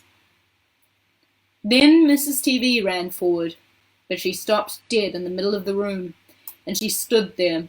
She stood staring at the place where her son had been, and her great red mouth opened wide, and she screamed, "He's gone!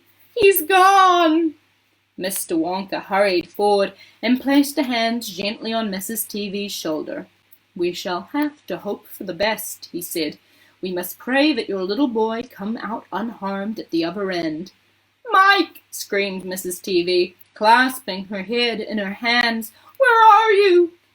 "I'll tell you where he is," said Mr. TV. He's whizzing around above our heads in a million pieces." "Oh, don't talk about it," wailed Mrs. TV. "We must watch on the television set," said Mr. Wonka. "He may come through at any moment." Mr. and Mrs. TV and Grandpa Joe and little Charlie and Mr. Wonka all gathered around the television and stared tensely at the screen. The screen was quite blank. "He's taking a heck of a long time to come across," said Mr. TV, wiping his brow. Oh dear," said Mr. Wonka. "I do hope that no part of him gets left behind." "What on earth do you mean?" asked Mr. TV sharply. "I don't wish to alarm you," said Mr. Wonka, "but it does sometimes happen that only about half of the little pieces find their way into the television set. It happened last week. I don't know why, but the result was only half a bar of chocolate came through." Mrs. TV let out a scream of horror. "You mean only half of Mike is coming back to us?" "Well, let's hope it's the top half," said Mr. TV. "Hold everything," said Mr. Wonka. "Watch the screen. Something's happening." The screen suddenly began to flicker, and then some wavy lines appeared. Mr. Wonka adjusted one of the knobs, and the wavy lines went away. And now, very slowly, the screen began to get brighter and brighter. "Here he comes!" yelled Mr. Wonka. "Yes, that's him, all right." "Is he all in one piece?" cried Mrs. TV. "I'm not sure," said Mr. Wonka. "It's too early to tell." Faintly at first, but becoming clearer and clearer every second, the picture of Mike TV appeared on the screen. He was standing up and waving at the audience and grinning from ear to ear. "But he's a midget!" shouted Mr. TV. "Mike!" cried Mrs. TV. "Are you all right? Are there any bits of you missing? Isn't he going to get any bigger?" "Talk to me, Mike!" cried Mrs. TV. "Say something! Tell me you're all right!" A tiny voice, no louder than the squeaking of a mouse, came out of the television set. "Hi, Mum," it said. "Hi, Pop. Look at me. I'm the first person ever to be sent by television." "Grab him," ordered Mr. Wonka. "Quick!" Mrs. TV shot out her hand and picked up the tiny figure of Mike TV out of the screen. "Hooray!" cried Mr. Wonka. "He's all in one piece. He's completely unharmed." "You call that unharmed?" snapped Mrs. TV, peering at the little speck of a boy who was now running to and fro across the palm of her hand, waving his pistols in the air. He was certainly not more than an inch tall. "He's shrunk," said Mr. TV. "Of course he's shrunk," said Mr. Wonka. "What did you expect?" "This is terrible," wailed Mrs. TV. "What are we going to do?" And Mr. TV said, "We can't send him back to school like this. He'll get trodden on. He'll get squashed." "He won't be able to do anything," cried Mrs. TV. "Oh, yes, I will," squeaked the tiny voice of Mike TV. "I'll still be able to watch television." I like that Mike is kind of enjoying his fate, unlike the other children, happy to be tiny.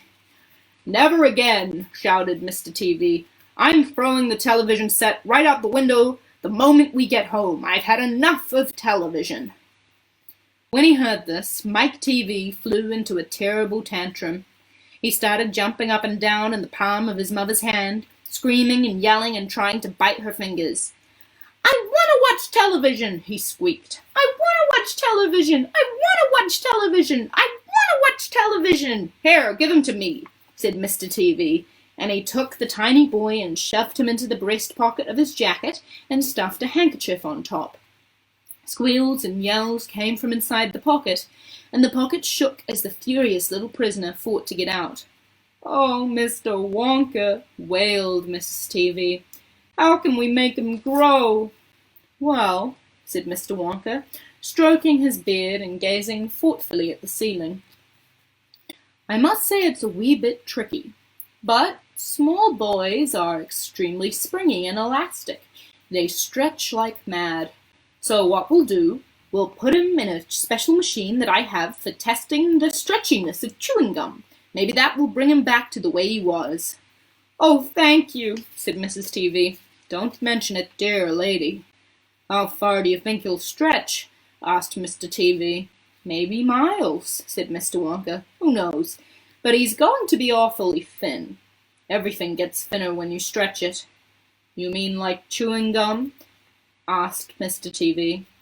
Exactly. How thin will he be? Asked Mrs. TV anxiously. I haven't the foggiest idea, said Mr. Wonka, and it doesn't really matter anyway, because we'll soon fatten him up again. All we'll have to do is give him a triple overdose of my wonderful super vitamin chocolate. Super vitamin chocolate contains huge amounts of vitamin A and vitamin B.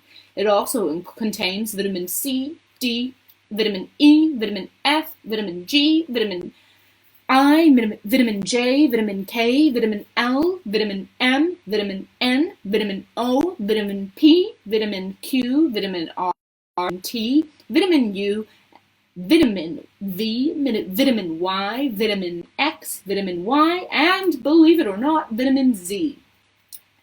The only two vitamins it doesn't have in it are vitamin S, because it makes you sick, and vitamin H, because it makes horns grow out of the top of your head like a bull. But it does have a very small amount of the rarest and most magical vitamin of all of them, vitamin Wonka. And what will that do to him? Asked Mr. TV anxiously. It'll make his toes grow out until they're as long as his fingers. Oh, no, cried Mrs. TV. Don't be silly, said Mr. Wonka. It's most useful. He'll be able to play the piano with his feet.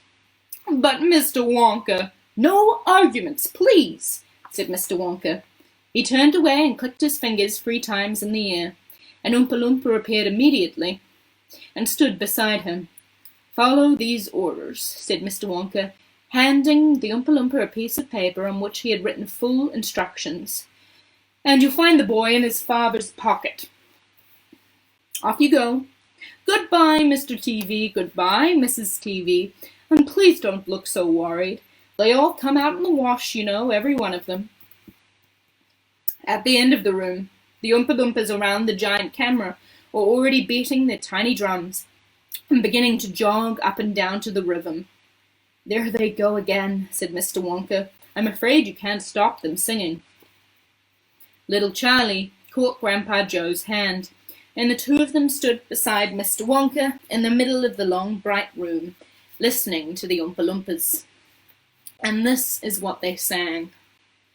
The most important thing we've learned, so far as children are concerned, is never, never, never let them near your television set. Or better still, just don't install the idiotic thing at all.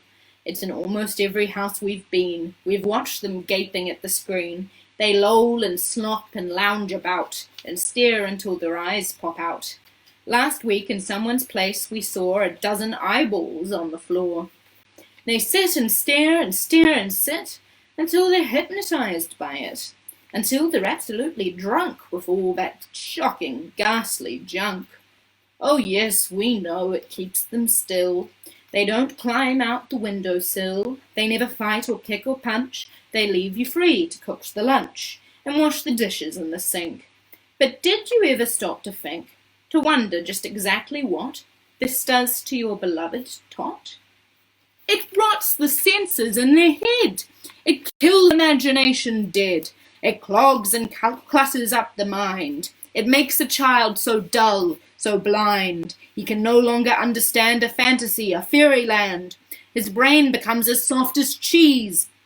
His powers of thinking rust and freeze. He cannot think, he only sees. All right, you'll cry, all right, you'll say. But if we take the set away, what shall we do to entertain our darling children? Please explain. We'll answer this by asking you, what used the darling ones to do? How used they keep themselves contented before this monster was invented? Have you forgotten? Don't you know how? We'll say it very slow and loud. They used to read. They'd read and read and read and read, and then proceed to read some more. Great Scott, gazooks! 1/2 of their lives was spent reading books.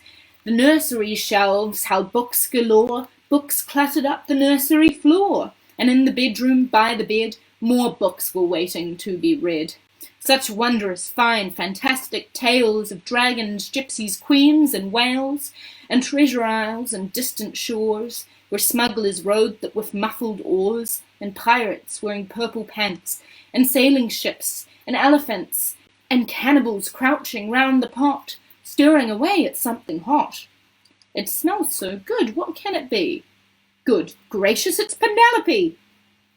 The younger ones had Beatrix Potter, with Mr. Todd, the dirty rotter, and Squirrel Nutkin, Pigling Bland, and Mrs. Tiggywinkle, and Just How the Camel Got His Hump, and How the Monkey Lost His Rump, and Mr. Toad, and bless my soul, then there's Mr. Rat, and Mr. Mole. Oh, books!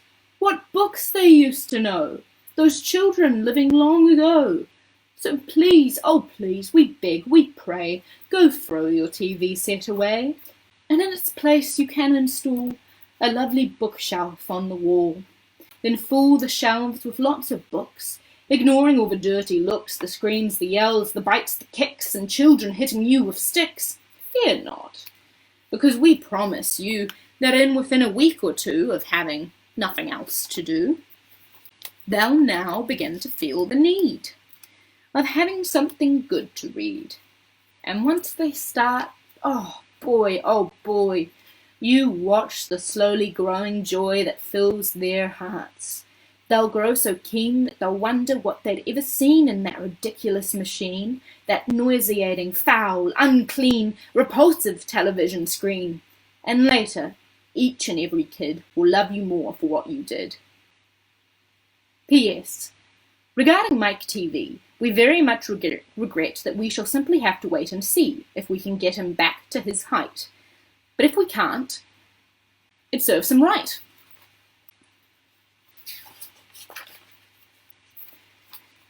Chapter 28. Only Charlie Left. Which room shall it be next? Said Mr. Wonka as he turned away and darted into the lift. Come on, hurry up. We must get going. How many children are there left now? Little Charlie looked at Grandpa Joe, and Grandpa Joe looked back at little Charlie. But Mr. Wonka, Grandpa Joe called up to him, there's only Charlie left now. Mr. Wonka swung around and stared at Charlie. There was a silence. Charlie stood there, holding tightly onto Grandpa Joe's hand. You mean you're the only one left? Mr. Wonka said, pretending to be surprised.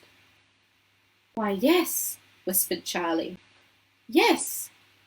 Mr. Wonka suddenly exploded with excitement. But my dear boy, he cried out, that means you've won! He rushed out of the lift and started shaking Charlie's hand so furiously it nearly came off. Oh, I do congratulate you, he cried. I really do. I'm absolutely delighted. It couldn't be better. How wonderful this is. I had a hunch, you know, right from the beginning that it was going to be you. Well done, Charlie. Well done. This is terrific. Now the fun is really going to start. But we mustn't dilly. We mustn't dally. There's even less time to lose now than there was before. We have an enormous number of things to do before the day is out. And just think of the arrangements that have to be made, and the people we have to fetch. But luckily for us, we have the great glass lift to speed things up. Jump in, my dear Charlie, jump in. You too, Grandpa Joe, sir. No, after you. That's the way. Now then, this time I shall choose the button that we are going to press. Mr. Wonka's bright, twinkling blue eyes rested for a moment on Charlie's face. Something crazy is going to happen now, Charlie thought, but he wasn't frightened. He wasn't even nervous. He was just terrifically excited. And so was Grandpa Joe. The old man's face was shining with excitement as he watched every move that Mr. Wonka made. Mr. Wonka was reaching up for a button high up on the glass ceiling of the lift. Charlie and Grandpa Joe both craned their necks to read what it said on the little label beside the button. It said, "Up and out." Up and out, thought Charlie. What sort of a room is that? Mr. Wonka pressed the button. The glass doors closed. Hold on, cried Mr. Wonka. Then wham! The lift shot straight up like a rocket. Yippee! Shouted Grandpa Joe. Charlie was clinging to Grandpa Joe's legs, and Mr. Wonka was holding on to a strap from the ceiling, and up they went, up, up, up, straight up this time, with no twistings or turnings, and Charlie could hear the whistling of the air outside as the lift went faster and faster. Yippee! Cried Grandpa Joe again. Yippee! Here we go! Faster! Cried Mr. Wonka, banging the wall of his lift with his hand. Faster! Faster! If we don't go any faster than this, we shall never get through. Through what? Shouted Grandpa Joe. What have we got to get through? Aha! Cried Mr. Wonka.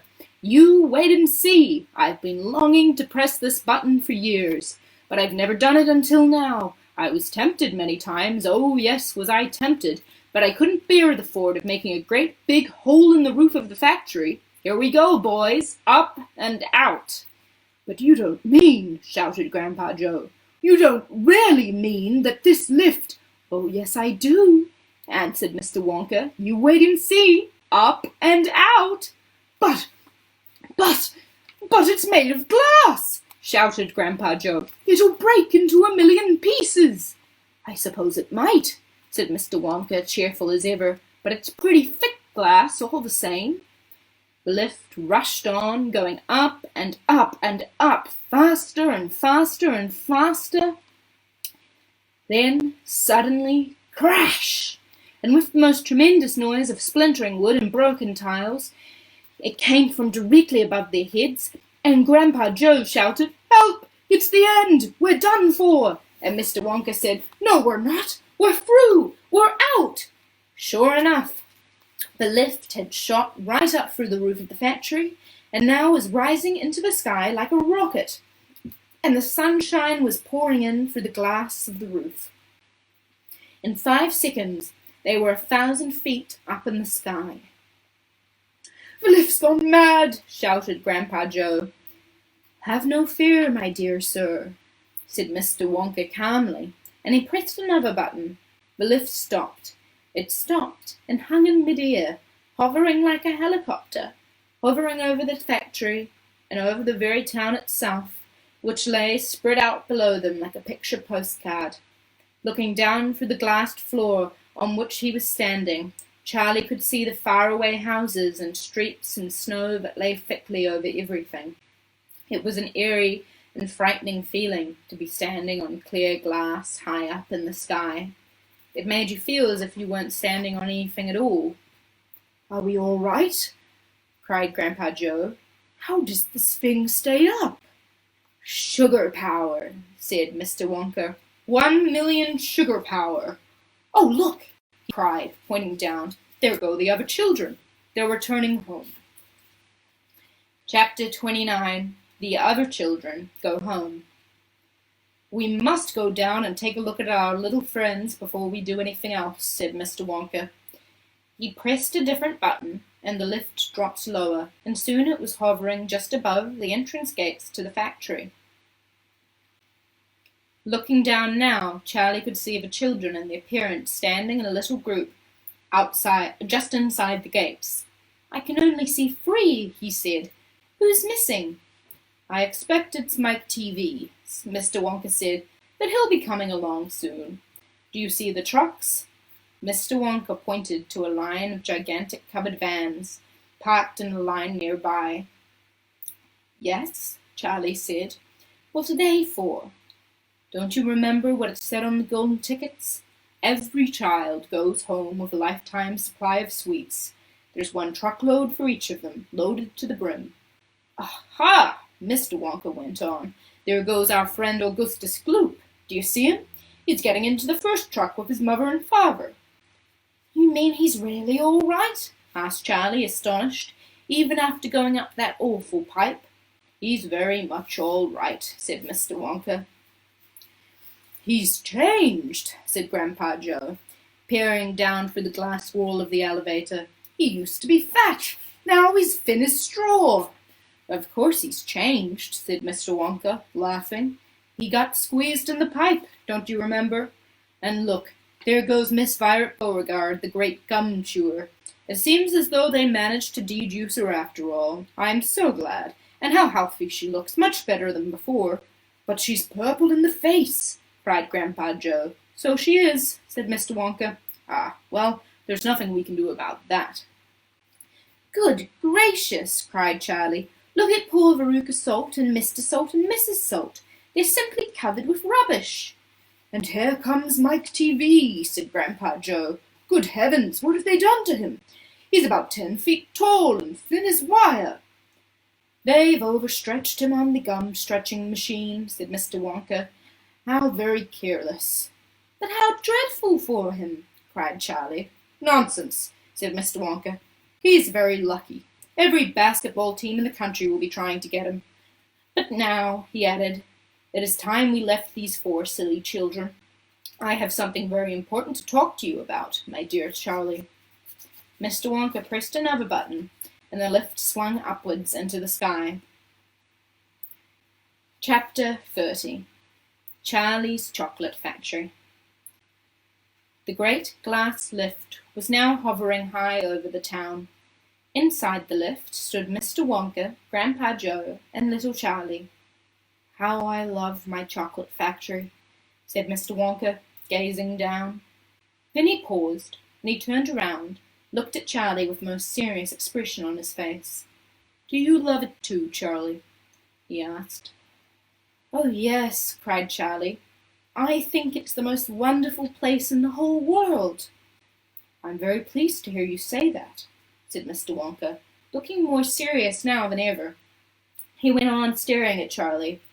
Yes, he said, I am very pleased indeed to hear you say that, and I shall tell you why. Mr. Wonka cocked his head to one side, and all at once the tiny twinkling wrinkles of a smile appeared around the corners of his eyes, and he said, You see, my dear boy, I have decided to make you a present of the whole place. As soon as you are old enough to run it, the entire factory will become yours. Charlie stared at Mr. Wonka. Grandpa Joe opened his mouth to speak, but no words came out. It's quite true, Mr. Wonka said, smiling broadly now. I really am giving it to you. That's all right, isn't it? Giving it to him? Gasped Grandpa Joe. You must be joking. I'm not joking, sir. I'm deadly serious. But, why would you want to give your factory to little Charlie? Listen, said Mr. Wonka. I'm an old man. I'm much older than you think. I can't go on forever. I've got no children of my own, no family at all. So who is going to run the factory when I get too old to do it myself? Someone's got to keep it up, if only for the sake of the Oompa Loompas. Mind you, there are thousands of clever men who would give anything for the chance to come in and take it over from me, but I don't want that sort of person.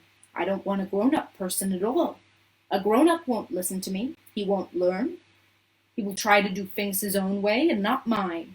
So I will have to have a child. I want a good, sensible, loving child, one to whom I can tell all my most precious sweet-making secrets while I'm still alive. So that is why you sent out the golden tickets, cried Charlie. Exactly, said Mr. Wonka. I decided to invite 5 children to the factory, and the one I liked best at the end of the day would be the winner. But, Mr. Wonka, stammered Grandpa Joe, do you really and truly mean that you're giving the whole of this enormous factory to little Charlie? After all, there's no time for arguments, cried Mr. Wonka. We must go at once and fetch the rest of the family, Charlie's father and mother and everyone else that's around. They can all live in the factory from now on. They can all help run it until Charlie is old enough to do it by himself. Where do you live, Charlie? Charlie peered down through the glass floor and the snow-covered houses that lay below. It's over there, he said, pointing. It's that little cottage right on the edge of town, the tiny little one. I see it, cried Mr. Wonka, and he pressed some more buttons and the lift shot down towards Charlie's house. I'm afraid my mother won't come with us, Charlie said sadly. Why ever not? Because she won't leave Grandma Josephine and Grandma Georgina and Grandpa George. But they must come too. They can't, Charlie said. They're very old and they haven't been out of bed for 20 years. Then we'll have to take the bed along as well with them in it, said Mr. Wonka. There's plenty of room in this lift for a bed. You couldn't get the bed outside of the house, said Grandpa Joe. It won't go through the door. You mustn't despair, cried Mr. Wonka. Nothing is impossible. You watch. The lift was now hovering over the roof of the Bucket's little house. What are you going to do? Cried Charlie. I'm going right on in to fetch them, said Mr. Wonka. How? Asked Grandpa Joe. Through the roof, said Mr. Wonka, pressing another button. No! Shouted Charlie. Stop! Shouted Grandpa Joe. Crash went the lift, right down through the roof of the house into the old people's bedroom. Showers of dust and broken tiles and bits of wood and cockroaches and spiders and bricks and cement went raining down on all three of the old ones who were lying in bed, and each of them thought that the end of the world had come. Grandma Georgina fainted. Grandma Josephine dropped her false teeth. Grandpa George put his head under the blanket, and Mr. and Mrs. Bucket came rushing in from the next room. Save us! Cried Grandma Josephine.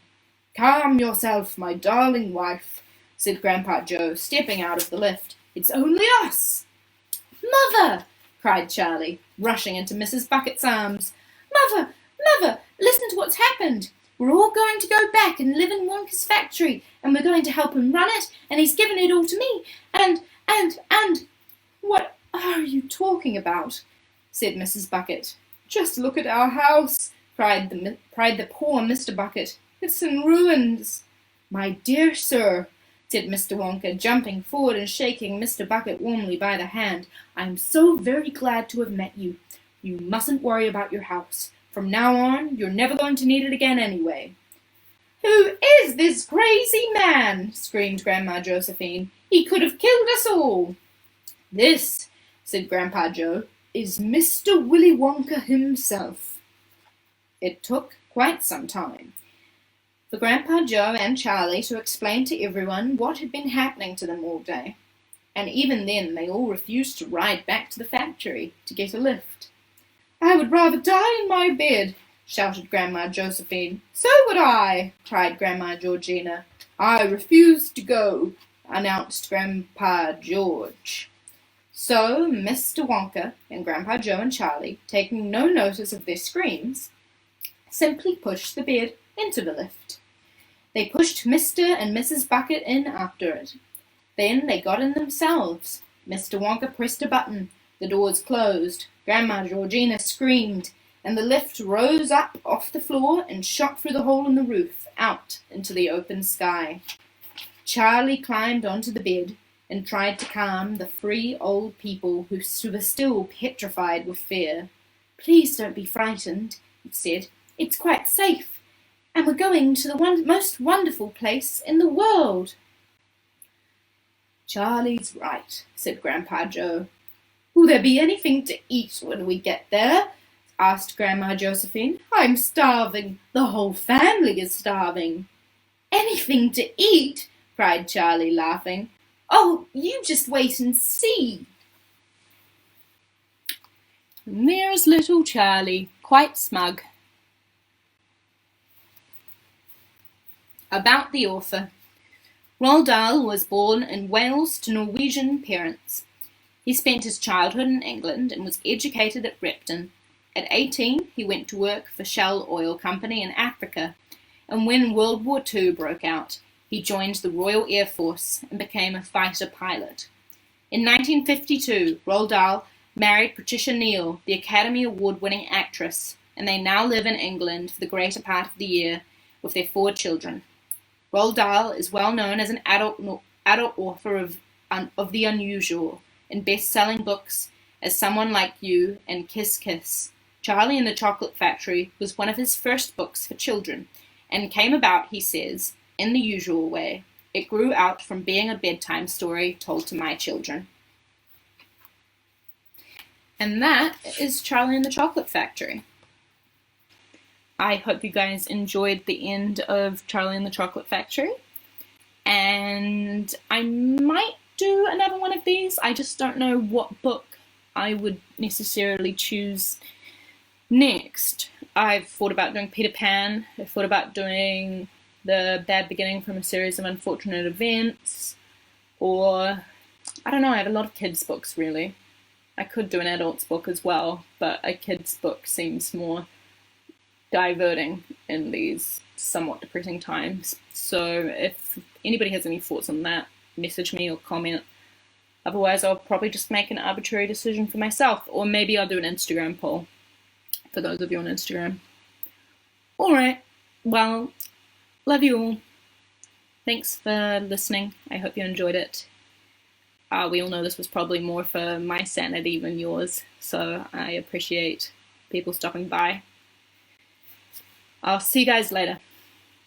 Love you. Bye.